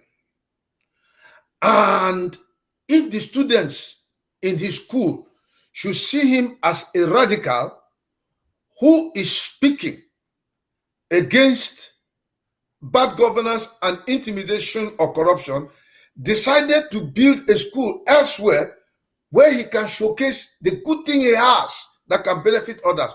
Suddenly, that same Asari Dokubo is now in Nigeria advocating for the government, brandishing AK-47 assault rifle. Where is the moral strength or authority? Now let's look at this thing critically also. Now here is the school. Of course, he mentioned the names of the school, and then suddenly they said, who is our chancellor? And Asari Dokubo comes out, and they said, what are the stories or history of this our chancellor? Exactly. Or whatever, and then begin to analyze. He was a Greek oil what do you call him? Tout. Oil tout. Security officer. Security officer securing the pipeline, his own property for his enemies. The same Nigeria, he said he's not a part of. He's securing the pipelines on their behalf. And he said he's an German and he's securing the pipeline on their behalf. Now, they begin to say all of this stuff. Now, how does this impact his students morally and intellectually also? Because we know that there's the head, exudes over the people he leads. And so if those people coming out from his school are going to be morally upright, intellectual, and how do we relate to his imbalance here? He said he's not a Nigerian, now he's now guarding his own property on behalf of brandishing AK-47 on behalf of Nigeria. And so how do we now say that those who are coming out of that school are going to also be reasonable? They smoke weed, they're crazy people. Are going to be crazy people. Crazy. And you know the funny thing? There are Igbos who have their children in that school right now. There are Igbos who have their children in that school right now. No. Plus, giving Asari Dokubo impetus, both financially and boldness to speak all the trash that comes out of his mouth. I don't want to abuse him like I'm looking at him intellectually. And these same Igbos, he told them just 2 days ago or so that his father sold their father, and he's also and ready to sell them, if not for the British. So exactly. you see that this. I think our people have a problem. I am always thinking as a problem of. Yes, I think we have a problem. People have gotten them. We have a problem. Yeah, I think we have a problem. Yours is that you're thinking you have a problem. I know we have problems. And this problem is just basically selfishness and greed. They don't care as our people are guided or motivated by what benefits from this thing. I want us to look at this. I want us to look at this now. Now we say our problems, greed and selfishness. Now we know that our people have gone through a process of Nigeria starving them, taking their resources and all of that. And it has actually formed or informed the behavior, the attitude and character of our people, of which we see all over the world today. But of course, I want to now link it, because I want us to speak on this now. I want to link it to, there was a particular story I gave the other time. I was looking at one particular chief in the 1880s who took, he had many wives in the former place called Calabar today. It was called Akwakpa then, in the 1880s, and today called Calabar. He was a chief, Akiri, and he took a little girl. Yes, he took a little girl, 7 years old, impregnated her. The girl is one of his wives, and she gave birth when she became 8 years, 4 months. And when that child of that little girl grew up, became 7 years, he took that girl also, impregnated her, and at 8 years, 8 months, that one also gave birth, his own daughter. Now, the people allowed him to rule. The people allowed his tenure to be completed. The people were, hailing him, praising him, and all of that. Now, are we going to now say that this problem we are having right now is because of the situation we have found ourselves based on colonial programs, or based on the fact that we were deprived by the through the program of that war and all of that, and the things were taken, and so that informed the greed and selfishness of the people? It's a universal thing. Come from the point, yeah, because I want us to look at where the source of this problem. Yes, Kelechi, it's a universal thing. I want us to narrow down to our people without looking at that king's behavior, because what he did is universal. Let me give you an example. Let me just give you an example. The current president of North Korea has a bevy of girls that he chooses randomly from secondary schools or universities that are virgin and very pretty, that gratifies his sexual desire. Sure. And parents there don't say anything. It's a universal problem. Either they're intimidated by the man's presence, which that was this. That is what I wanted. Now, that is why I said I want us to look at the people, not these people now, these men. This time it's a universal problem. It's a universal problem. My concern is this. It's a universal problem. I want to look at it within the contemporary situation which we are in. Let us say you are a black man, I'm a black man, and they are telling us that we were held captive into slavery. Yes, and you come to America. If you have that mentality in you, you will not work. You will always be blaming somebody and looking for reparations. But if you work very hard, you will rise above this situation in society and be able to take care of yourself and make some impact. What is happening in our land is a deliberate decision of our people not to embrace change. They are afraid to change. Otherwise, why are you now? Let's look at it this way, because when we say it's a universal problem, now we are also going to try. We are trying to avoid thinking deep how this problem came about, because if it's a universal problem, definitely it started from somewhere. I know where it started. Yeah. If people can decide to embrace a particular problem, or to relinquish it, or to just discard it. Now let's bring it to what we are doing right now. Simon does his criminality. The people hail him. We have some e-frogs here hailing him, praising him. He defrauds them. He steals their resources. He shows them a building and tells them that it has been bombed, to pay money to build it, to rebuild it. He tells them he has a house which is going to inaugurate, and he has a logo. He's going to put the coat of arms and everything on the building, as he has said. and he gives them all of this stuff. He tells them 150 days, I'm going to give you this stuff. He keeps telling them things, and they keep believing and praising him. What is the source of this problem? Is it inherent, or it was acquired? We have to look at this critically. That's why I gave the story of Chief Akiri, and then narrowing it down to this time. The same thing was happening then. They hailed the people who are defrauding them, stealing from them. As Mazen Namdekan also, that he said that isn't those who are killing them, who are destroying them. Why is it so? Now let's look at it. And all of you, 200 million idiots, complete morons. You are there. You looking sheepishly like a bunch of white. In fact, a hyena is better than all of you. Why do I even? Can you manage my make? If I want to interact, that is why I don't go to parties. I don't do anything because the way we reason is laughable. If I want to interact with true Africans, I go to wildlife safari park. At least if I see a zebra, a chimpanzee, those are our true Africans. We can mingle together. Maybe I can understand them better. Because at least if they see danger, they can run. All of you see danger and you keep embracing it. Keep embracing it. Look at Imo State. How many people in Imo State? Over 5 million. Somebody came forth in an election. They pushed him to number 1. Everybody's just like this. Even some bishops want to go and congratulate him. Some people said, hey, don't touch him. Oh. He's our man. Hey, let's move him forward. These are black people. Very backward. Useless. When they kill in America, you say, hey, it's racism.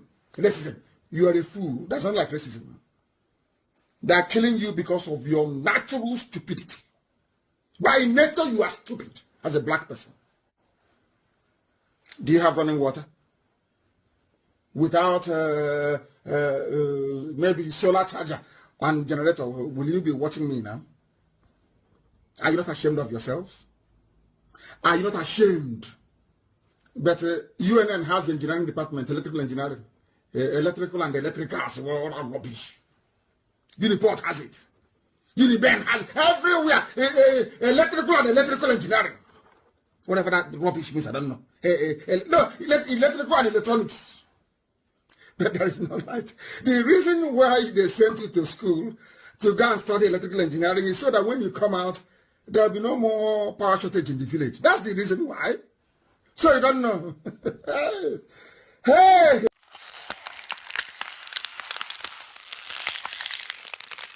You know, Right. God bless Nnamdi Kanu. 200 million idiots. No, Kelechi, beyond 200 million. If you see Nnamdi Kanu, this is a universal problem. He's talking about the black man, that they are stupid. It's a universal problem. So I want us to solve our problems first, because if liberation of the black minds will start from Biafra, then we should do a rethink.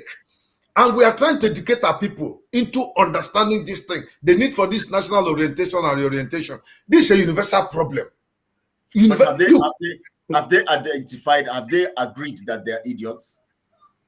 Oh, no. Well, let's discuss that. Do you know what I like when the Mazi said that he better go and stay in the chimpanzee. All of it. At least they are his brother, they are his relatives. Those are true Africans.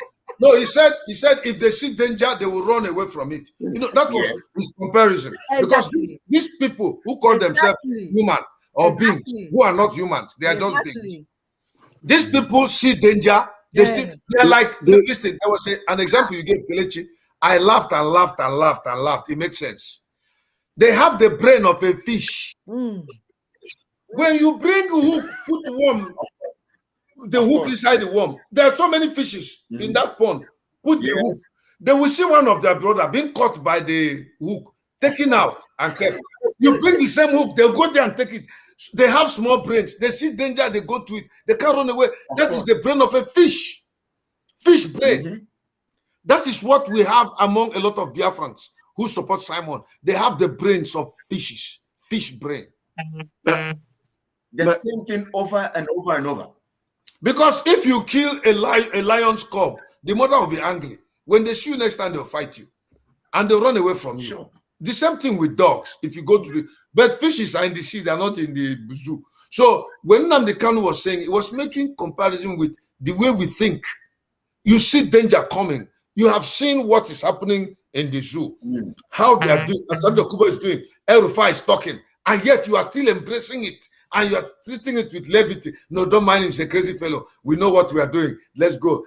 Father, we pray in Jesus' name that you change El-Rufai.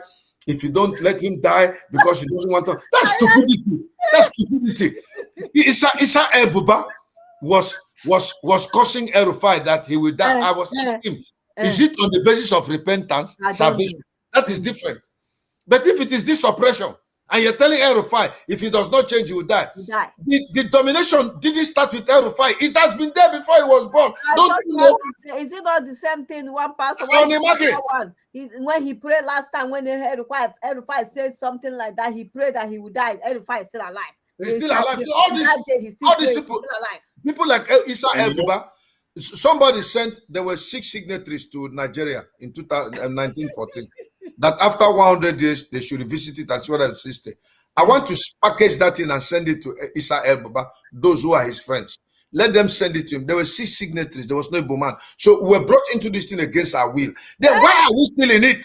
Instead of them, those pastors, those churches to say, we are tired, we need separation. They are still praying and saying, El-Rufai, if he did not change, he will die. And at the same thing, now don't you notice that? Don't they even notice by history that most of these wicked people, they even live long? Exactly. That isn't not what happened last year. Remember then the El-Rufai said something like, there's this one that they always look at Obasanjo that came to OD. Look at Obasanjo that came to OD and killed our people because we have allowed. God. And they are praying for El-Rufai. If he didn't change, he would die. And El-Rufai is still alive. Wasn't it Apostle Suleiman that gave El-Rufai the date when he would die? Yes. You see. Let me say this.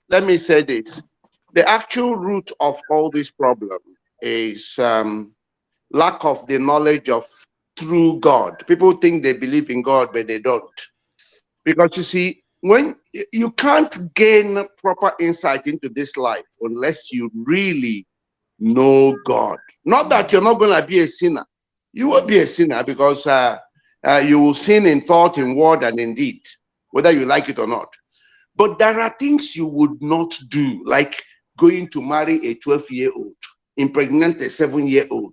You're not going to go and start killing your fellow human being when you really know God. Okay? There are sins that you obviously, whether you like it or not, you're going to commit. After all, otherwise, why did Christ come?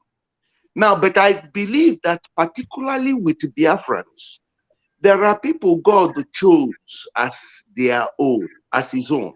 Yeah? Not that God hates other people, but God understands that in the world we live in, for people to see God for what God is, there must be a pilot scheme. Yeah. Because if God treated everybody equally, you wouldn't actually recognize God and his mercy and his promises and his covenant. So God actually makes a particular people special so that if you can understand it, you can mimic those people and God will treat you the same way. It doesn't matter where you come from. Prince, I want to ask you this question. You know, in the book of Romans chapter 9, Paul said some, and of course, Paul was referring to what God said. He said, Jacob I love, Esau I hate. So are you now saying that there are people God don't hate? No. God can I venture? Can I just ask that question? Not as if he doesn't know the answer, but can I venture an answer? Go ahead, Pastor. Go ahead. Answer from a pastor angle, and then I will bring my own. God's program for the salvation of mankind definitely must start from a particular point. So he has to identify with it. That was in the salvation angle. Now, when Prince said that God chooses the people for himself, not because he hates others, the main reason is because the program of liberation of humanity. I'm not talking in terms of salvation. I am talking now in terms of what is on ground. Even though salvation could be attached to it, God must always start from a particular point. And that point which he starts in, he has to identify with that point, justify that point, and gives that point impetus. Therefore, if you have to look at it from the perspective, why did he start from that point? Then you question his authority as God, because he made you and I, and he knows us better than we know ourselves. So he has the prerogative to choose where he has to start from. He cannot start generally. Just like saving mankind, he started from one point, from a woman who was a virgin. She was not the only virgin in Israel then. Most girls in Israel, virginity is a norm, hoping that somehow they will be the mother of the Savior. But he narrowed it to one person, a girl, and then became, she conceived and had Jesus. Now, it was not the brothers of Jesus, even from the same womb. It was him alone that was chosen. So usually, God does, when God said, Esau, I hated, Jacob, I loved, it was not hatred out of rejection and abhorring him. No, what he was saying is, I preferred Jacob to Esau, even though they come from the same womb, for this program which I want to do. Because before I formed you people in your mother's womb, I had known you. I had implanted in you what I wanted you to do. So it's God's choice to say, I can show mercy on whom I want to show mercy. I can choose whom I want to choose. Thank you very much. You know, the same thing you saw with Esau and Jacob was the same thing God did with Cain and Abel. Exactly. God didn't actually reject Cain's offering, but no. he preferred that of Abel. That of Abel's. But Abel became jealous. Okay. No, Cain became jealous. Cain became jealous. Now, let me show you also, Kelechi, because that question is a very good one. You see, and I'm happy you referred to Paul. What you have to ask yourself is, what did Christ say around these things? Because after all, it wasn't Paul that died for you and me. Even Paul acknowledged that. Now, the truth is this: God has always set a program, and that program will always have a pilot scheme so that people can see where God is leaning towards. The will God gave to man is universal, okay, to choose. And that's why Christ said, I have not come to condemn. I've not come to rule out. I've come, and Christ came to free all anyway, okay? That's why the example that Christ gave, and Jacob, both Cain and Abel, Christ came to free all. Christ came to say, and that's why Christ neutralized everything when he said, no more Jew, no more Gentile, no more man, no more woman, no more slave, and no more free, because Christ came to save all. That means it is only your will that will condemn you when you choose not to accept Christ. So these things were neutralized by Christ. All right. Now, I rest it there for let me quote the scripture. Let me quote the scripture to you, Prince. The Bible says in John, it says that for God sent not his son into the world to condemn the world, but that the world through him might be saved. He that believeth is not condemned, but he that believeth not is condemned already, because he has not believed in the name of the only begotten Son of God. And this is the condemnation, that light has come into the world, but men love darkness rather than light, because these are evil. So it is your choice. If you don't choose, like we are in Biafra today, we are talking. Nnamdi Kanu has come up with an idea. He did not come with guns. He did not come with bullets. He did not come with catapult. He did not come with sticks or machetes. He came speaking the truth. And as he was speaking the truth, the whole system became upset, because the truth was turning the system upside down. Yet he put the cards on the table. If you believe in what I've said, you shall be liberated from the bondages of the devil that has made you slaves into the system. If you don't believe, you're already condemned. Now, I want to now make Biafrans understand, because I have a reason why I raised that, because it's going to lead us into this. And that's what it has led us into. Now, I want Biafrans to understand this, that the appointment of Mazi Nnamdi Kanu is based on that narrowing of God's program to one particular point where it spreads from. For instance, when Israel was going to be formed, God chose Abraham and said, "This is through you. This thing is going to happen." And then from there was a spread. So when God chose Mazi Nnamdi Kanu, and the approach God uses is this: when He chooses you, if He's going to fulfill that mandate through you, you must be alive to fulfill that mandate. When God wants to take you off, He takes you off based on the fact that it's either you are falling off the track, or He takes you away, takes you out of the world, and gives the mantle to somebody else. For instance, in Moses, He gave the mantle. He took Moses away and gave the mantle to Joshua. But are now discarding Mazi Nnamdi Kanu, who have been and given to his hands, who is supposed to, God has not rejected him. Because if they are going after, these frogs, for instance, they are now saying to us that God has already usual way and has discarded Mazi Nnamdi Kanu and has chosen Simon. And of course, God cannot discard Mazi Nnamdi Kanu, because Mazi Nnamdi Kanu has not gone out of the trap. And God cannot go out of that and choose. Exactly. He already has His anointing, whom He has function. Like what happened when the people were preparing Aaron, and God was already giving Moses a program, taking him through a process to come back to the people. The same way also God has taken Mazi Nnamdi Kanu through a process to come back to the people. But the people now made an error. They chose Aaron.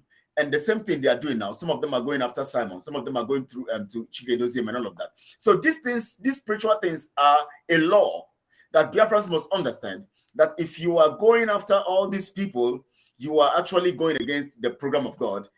And because you are going against Mazi Nnamdi Kanu, whom He has chosen to be the one, as long as He is not rejected yet.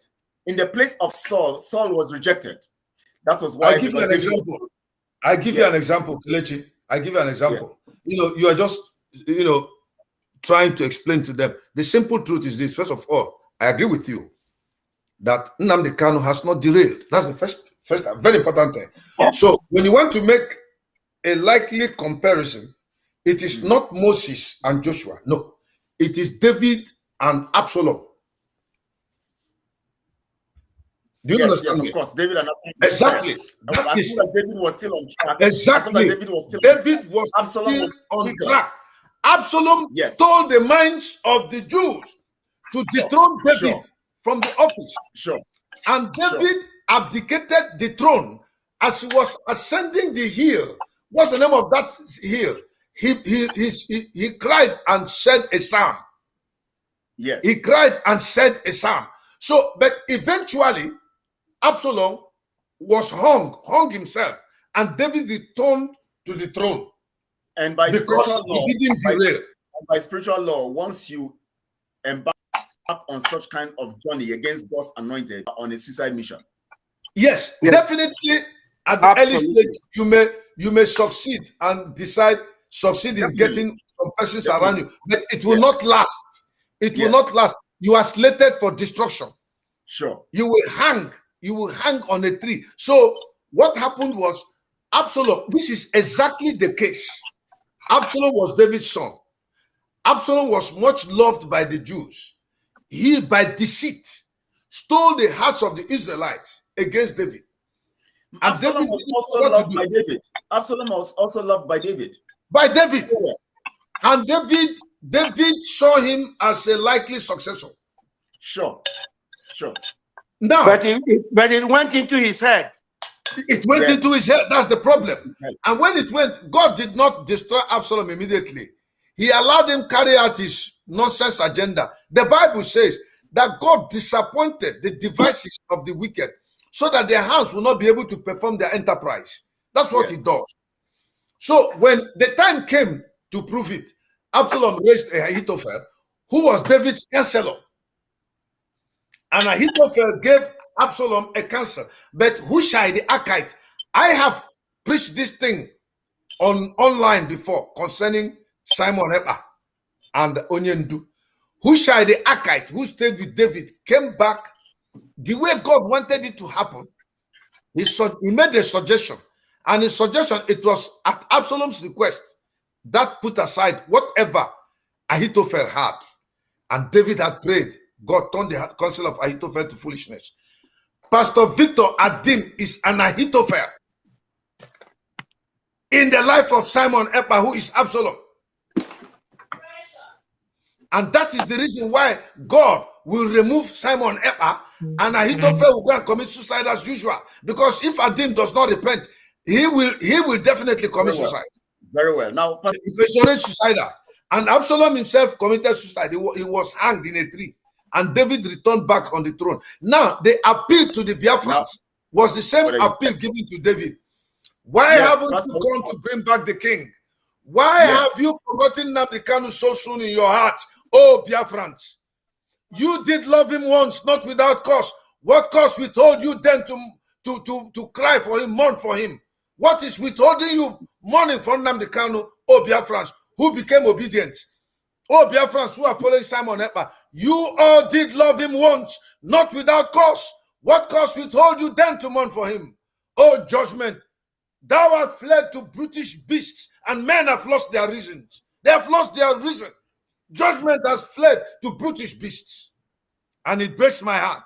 It hurts me. When I look at what Nnamdi Kanu passed through, the preaching, the teaching, the education he gave Biafrans, put his life on the line, everything he had, and went and was incarcerated. And Biafrans turned their back so soon from him whom God appointed to lead them to liberation. We're facing Simon that concluded Nnamdi Kanu is dead. He shall not die. So I want to bring this into it, especially for those who have made themselves Ephraim. There's a particular character that in this whole thing called Shimei, when he's exactly. Shimei was a Benjamin. He was Shimei was a Benjamin. Yes. He started cousin David and all of that. Evidently, those who are working against Mazen and Kanu by enthroning Simon and boosting his morale are doing the job that Shimei did. And what happened to Shimei is that they should understand this. Whenever you come against God's anointed by enthroning and supporting the one who is going against that mandate of God upon somebody's life, you become also subject to the disaster that is going to come upon the person. No, you first of all, you are against God who anointed him. Listen, the man of God in town is God in town, because under the law of agency, if I sent you, I went myself. When he says, blessed is he that comes in the name of the Lord, the reference was made to God. The blessed is Jesus that comes in the name of Jehovah. So when you do that, you rebel against God, and the consequences will come upon your head. That's the simple truth. Sure. So those people who are busy promoting Simon, promoting the DOS members against Mazen and Kanu and helping prison and helping them to work against him, to keep him there continually in the detention. He's not going to be there for long. He's going to soon be out, but you are going to also bear the consequences of your action, just like Shimei got himself the consequences of his action. Along the line, Solomon gave him the death sentence. Exactly. That he faced judgment. So you are also going to face judgment. However it is, you're going to face judgment. So for every one of you out there, and all you can do is to betray Mazen and Kanu by supporting the huge betrayal and sponsored by Simon and his whole team. It's a very huge betrayal, Kelechi. It's heartbreaking. Yes. The DOS disappointed Onyendu. When it came to Simon's own, he stole the minds of Biafrans. Yes. And passed Onyendu on to death sentence. So they have already left Onyendu. They have a standby replacement for Onyendu in the person of Simon, whom they love. So whatever Onyendu is passing through in detention, they don't care. He's dead. What we want is Biafra. Forget about him. It hurts. It breaks the heart. It pains me very, very deep in my soul. Whenever I think of it and I look at Simon, I see a demon, a wicked man who on Onyendu's pedestal to gain victory at Onyendu's expense, it's not going to work. It's never going to work at all. Unless it's going to work. It's not possible. God is no longer God. And he's going to face it daily. He's going to get it very daily. Now we're going to be rounding off right now. We're going to be rounding the program. We have stayed almost 4 hours now. Of course, I know it just flowed. Anyways, Comrade Ken, your video. You have something to say in the next 2 minutes. Maybe you have something to say now, so we can round off and close for the day. 2-3 minutes. Yeah, thank you very much, Kelechi. I came very late today, so I'm just congratulating you people, thanking the people for the good job you are doing and for all you people have done today. And I'm also saying big thanks to Biafrans that are here listening and also picking up things and understanding where we're coming from and where we are going. So all I have to tell Biafrans is come and be a part of this very struggle that Accountability and Transparency Group is bringing up, because this is where we say the truth and this is where we say it how it is. If you know there is anything we are doing or that we are saying that is not right, then come and join us and you correct it. Everybody can be on this program the way we are here today. You can be one of us. So come and join us and let's move this struggle forward. Come and join us and let's fight for the release of Mazi Nnamdi Kanu and restore Biafra. This is just what I have for now. Come and pay your own part. Now. Come and pay your own price. Yeah. Thank you very much.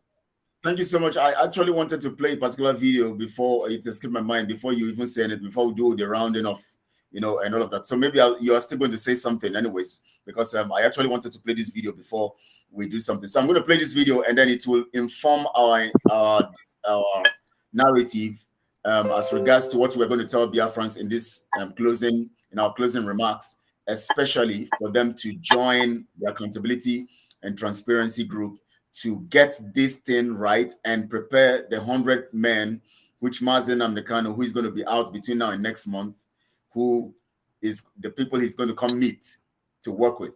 It's a prophecy. He's going to be out between now and next month. Say amen, Biafrans. Now I'm going to play this video and let it inform our closing remarks. So, Comrade Ken, please, you're going to do your closing remark again after this video. Let's go on.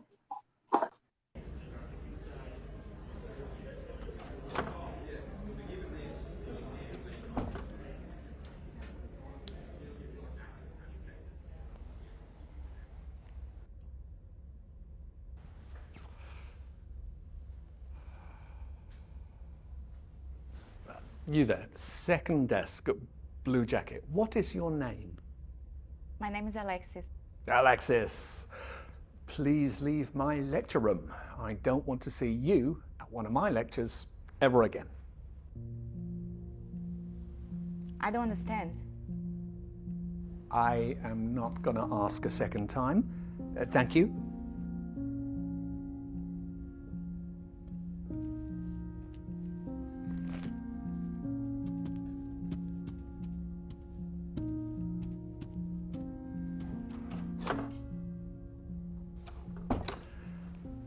Why are there laws? What are laws for? Anyone? Social order. To protect a person's personal rights. So that you can rely on the government. Justice? Thank you. Tell me, was I unfair to your classmate just now? Indeed I was. So, why didn't any of you protest? Why didn't any of you try and stop me? Why didn't you want to prevent this injustice?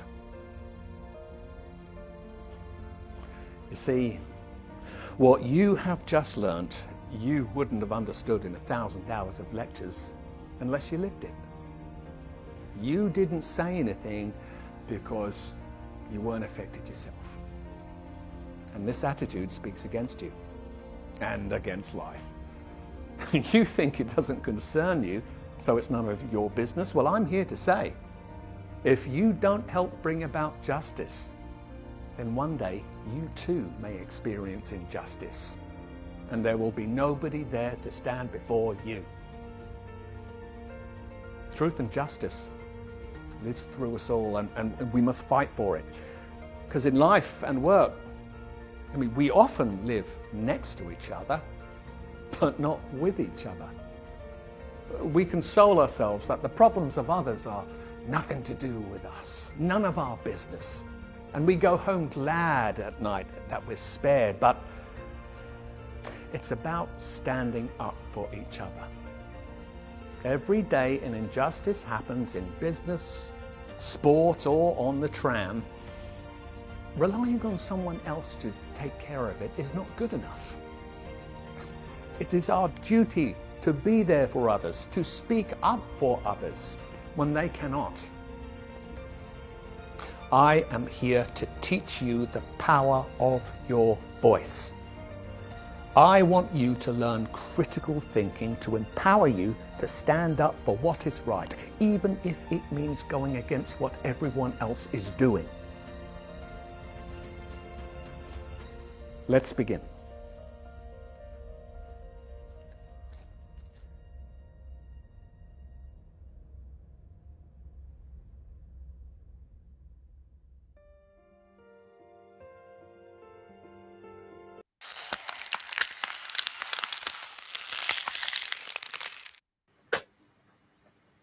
So let's begin. Comrade Ken, let's begin. Yeah, thank you very much. That video is a great video. I watch it often and often every day. You know, so Biafrans, you people have just watched this video again today. So what is your stand? Are you people ready to stand up, to reason with the accountability group? Are you people ready now to stand up, to fight for the release of Mazi Nnamdi Kanu? Are you people ready now to stand up, to release Mazi Nnamdi Kanu and restore Biafra, or you still want to keep quiet? This is going to every Biafrans, not one person. The accountability group is standing for truth and justice. It doesn't mean that people are not speaking about Biafra. You just heard Asali Dokubo, he spoke about Biafra, but is he speaking with the line that he is fighting for justice? No. The DOS said they are underground. Are they working as if they are working for justice to prevail? Simon Ekpa have been deceiving our people. All he's doing, do you see any justice in it? No. So we all have to stand up now. We need justice for Mazi Nnamdi Kanu.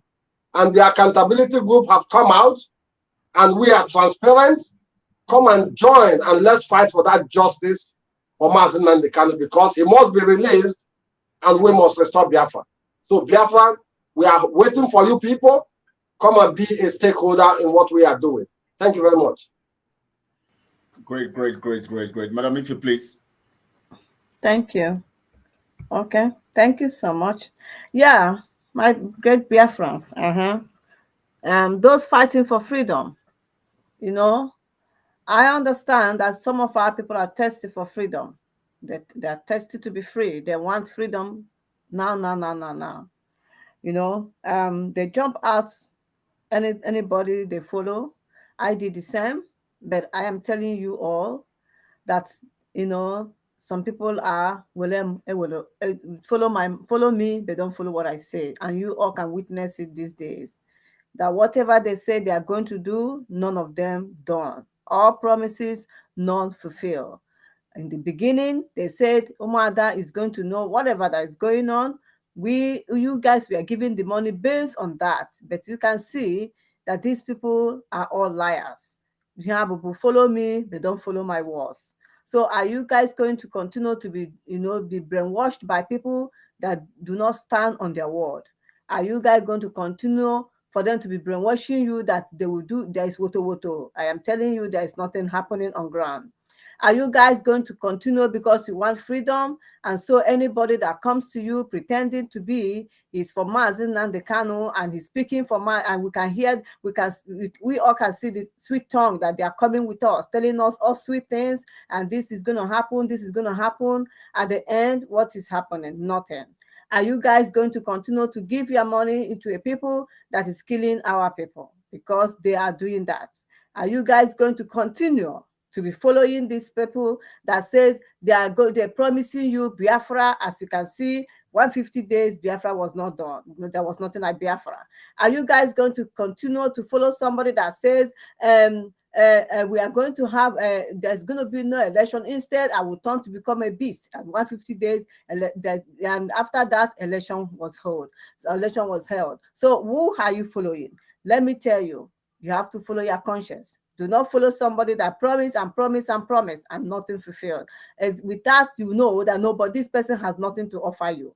Everything about what they do is fake, fake, fake. And I'm going to continue to say it. They are not truthful. They are not truthful. They are not truthful. And so there's no point you following them. And these people are so wicked. I am telling you this because I have witnessed. I have never seen somebody people that will say, I'm going to look into things, and they are not looking into nothing. So how can somebody say I'm a good guy? A good guy, we like, you come up all the time, you are praising yourself, you're a good guy. But a good guy is here to dupe us. A good guy is here to scam us. A good guy is here to do whatever that he wants to do, and he doesn't have our interest at heart. He doesn't have Mazi Nnamdi Kanu interest at heart. All they want to do is to destroy Mazi Nnamdi legacy. Is that what you want? Remember, you say you love him, you love Mazi Nnamdi Kanu. When he come out, will he be proud of you? Will he be proudly saying, yes, my people, they are all the thing I taught them this way. They make use of it. Make use of your brain. Don't follow somebody sheepishly. Don't be because you want freedom. And so for that, everybody that will come and say, we want freedom, and we'll follow. After all, there are people that are still following Wazirike. So I don't mind, because even if all of us say we don't follow Simon, there are still people that will follow Simon. Because as it stands today, some people are still following Wazirike. God bless you. But use your brain. Don't let anybody deceive you any longer. God bless. Thank you so much. Prince, I don't know if you're still here. We can hear your final words. Thank you, Kelechi. That was a powerful video. That video, every ear must hear that video. That calls to mind my own situation. I think it's important Biafrans know that I've only met Mazi Nnamdi Kanu 3 times. 3 times, and they were all very brief. Nothing to do with becoming an IPOB member, because as far as I'm concerned, I was born an IPOB, so I don't need to be a member. And I know that I've sent money a few times for the struggle, but not that I was too committed, because I felt that those who were running it knew what they were doing. I didn't want to get involved. I had my own ideology about what I was going to do when Biafra came. Now, why I'm saying this is I want to relate it to that video Kelechi played, because it's very important. I've heard a few idiots, I must call them idiots, supporting Simon Ekpa, who claimed that I was sacked by Nnamdi Kanu. I was a member of IP. I don't know where I was a member, let alone being sacked. I couldn't remember. I couldn't understand. Now, but I wanted people to know that the kidnap of Mazi Nnamdi Kanu was one of those things that began to turn my mind, because I could see the injustice. I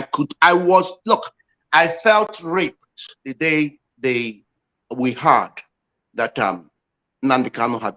Everything about me as an Igbo man, as a Biafran, as a human being was stripped that day.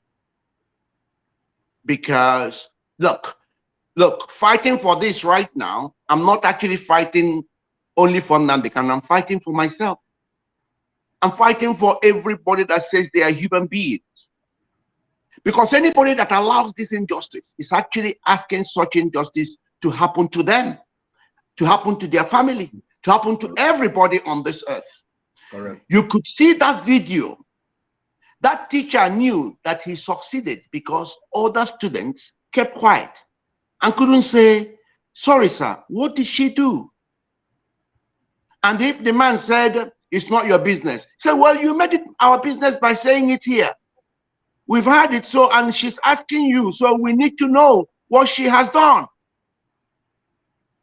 That teacher would not, no matter how powerful he thinks he is, he would never be able to accomplish that, and he won't do it to another person. Yes. We allow these evils. When we keep quiet, we see injustice, we keep quiet. We are only inviting injustice to us. That's all. So please, please, please, let that video prick our conscience. Prick our conscience dearly.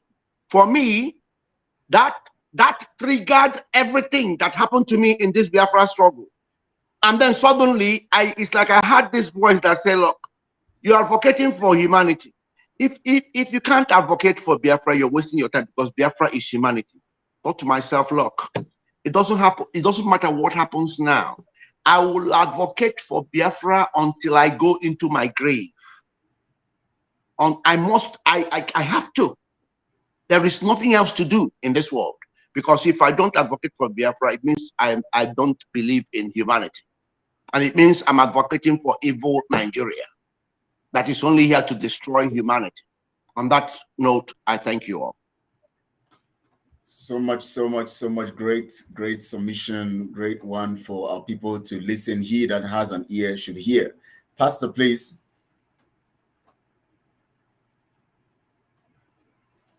You're muted. Thank you so much. Justice. Justice is doing the right thing, insisting on the application of the right judgment.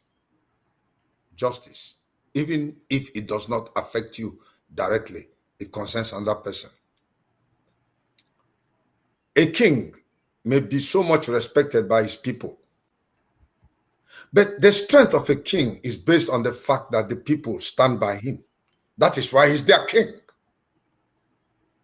And when he gives command, the people listen.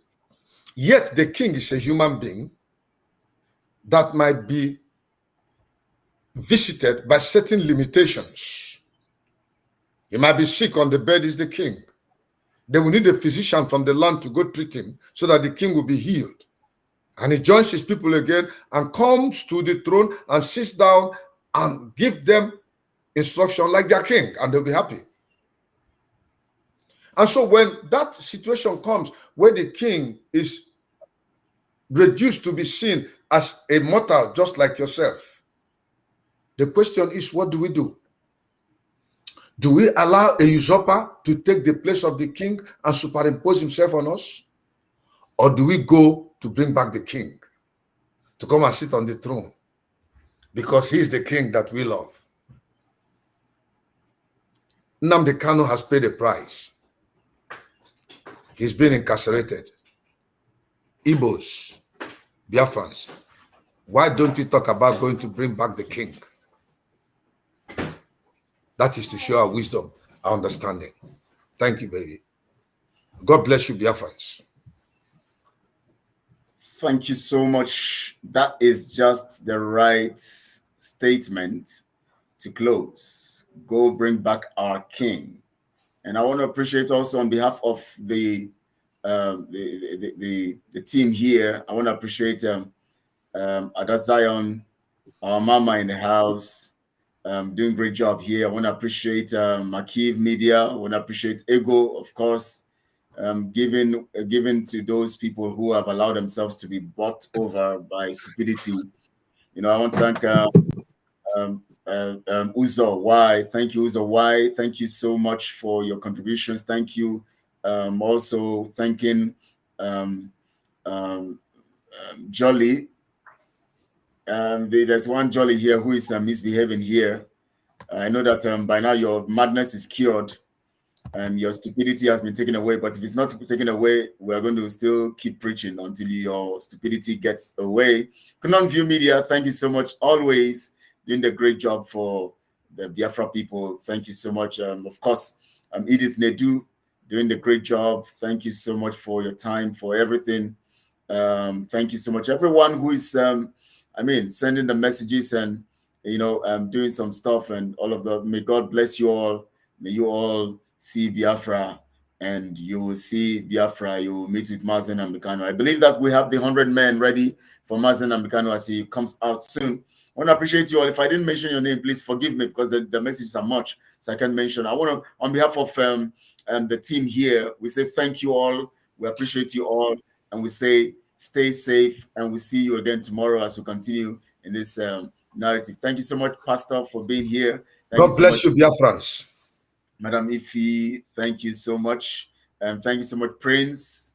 Thank you so much, so much. Of course, Comrade Ken, thank you so much.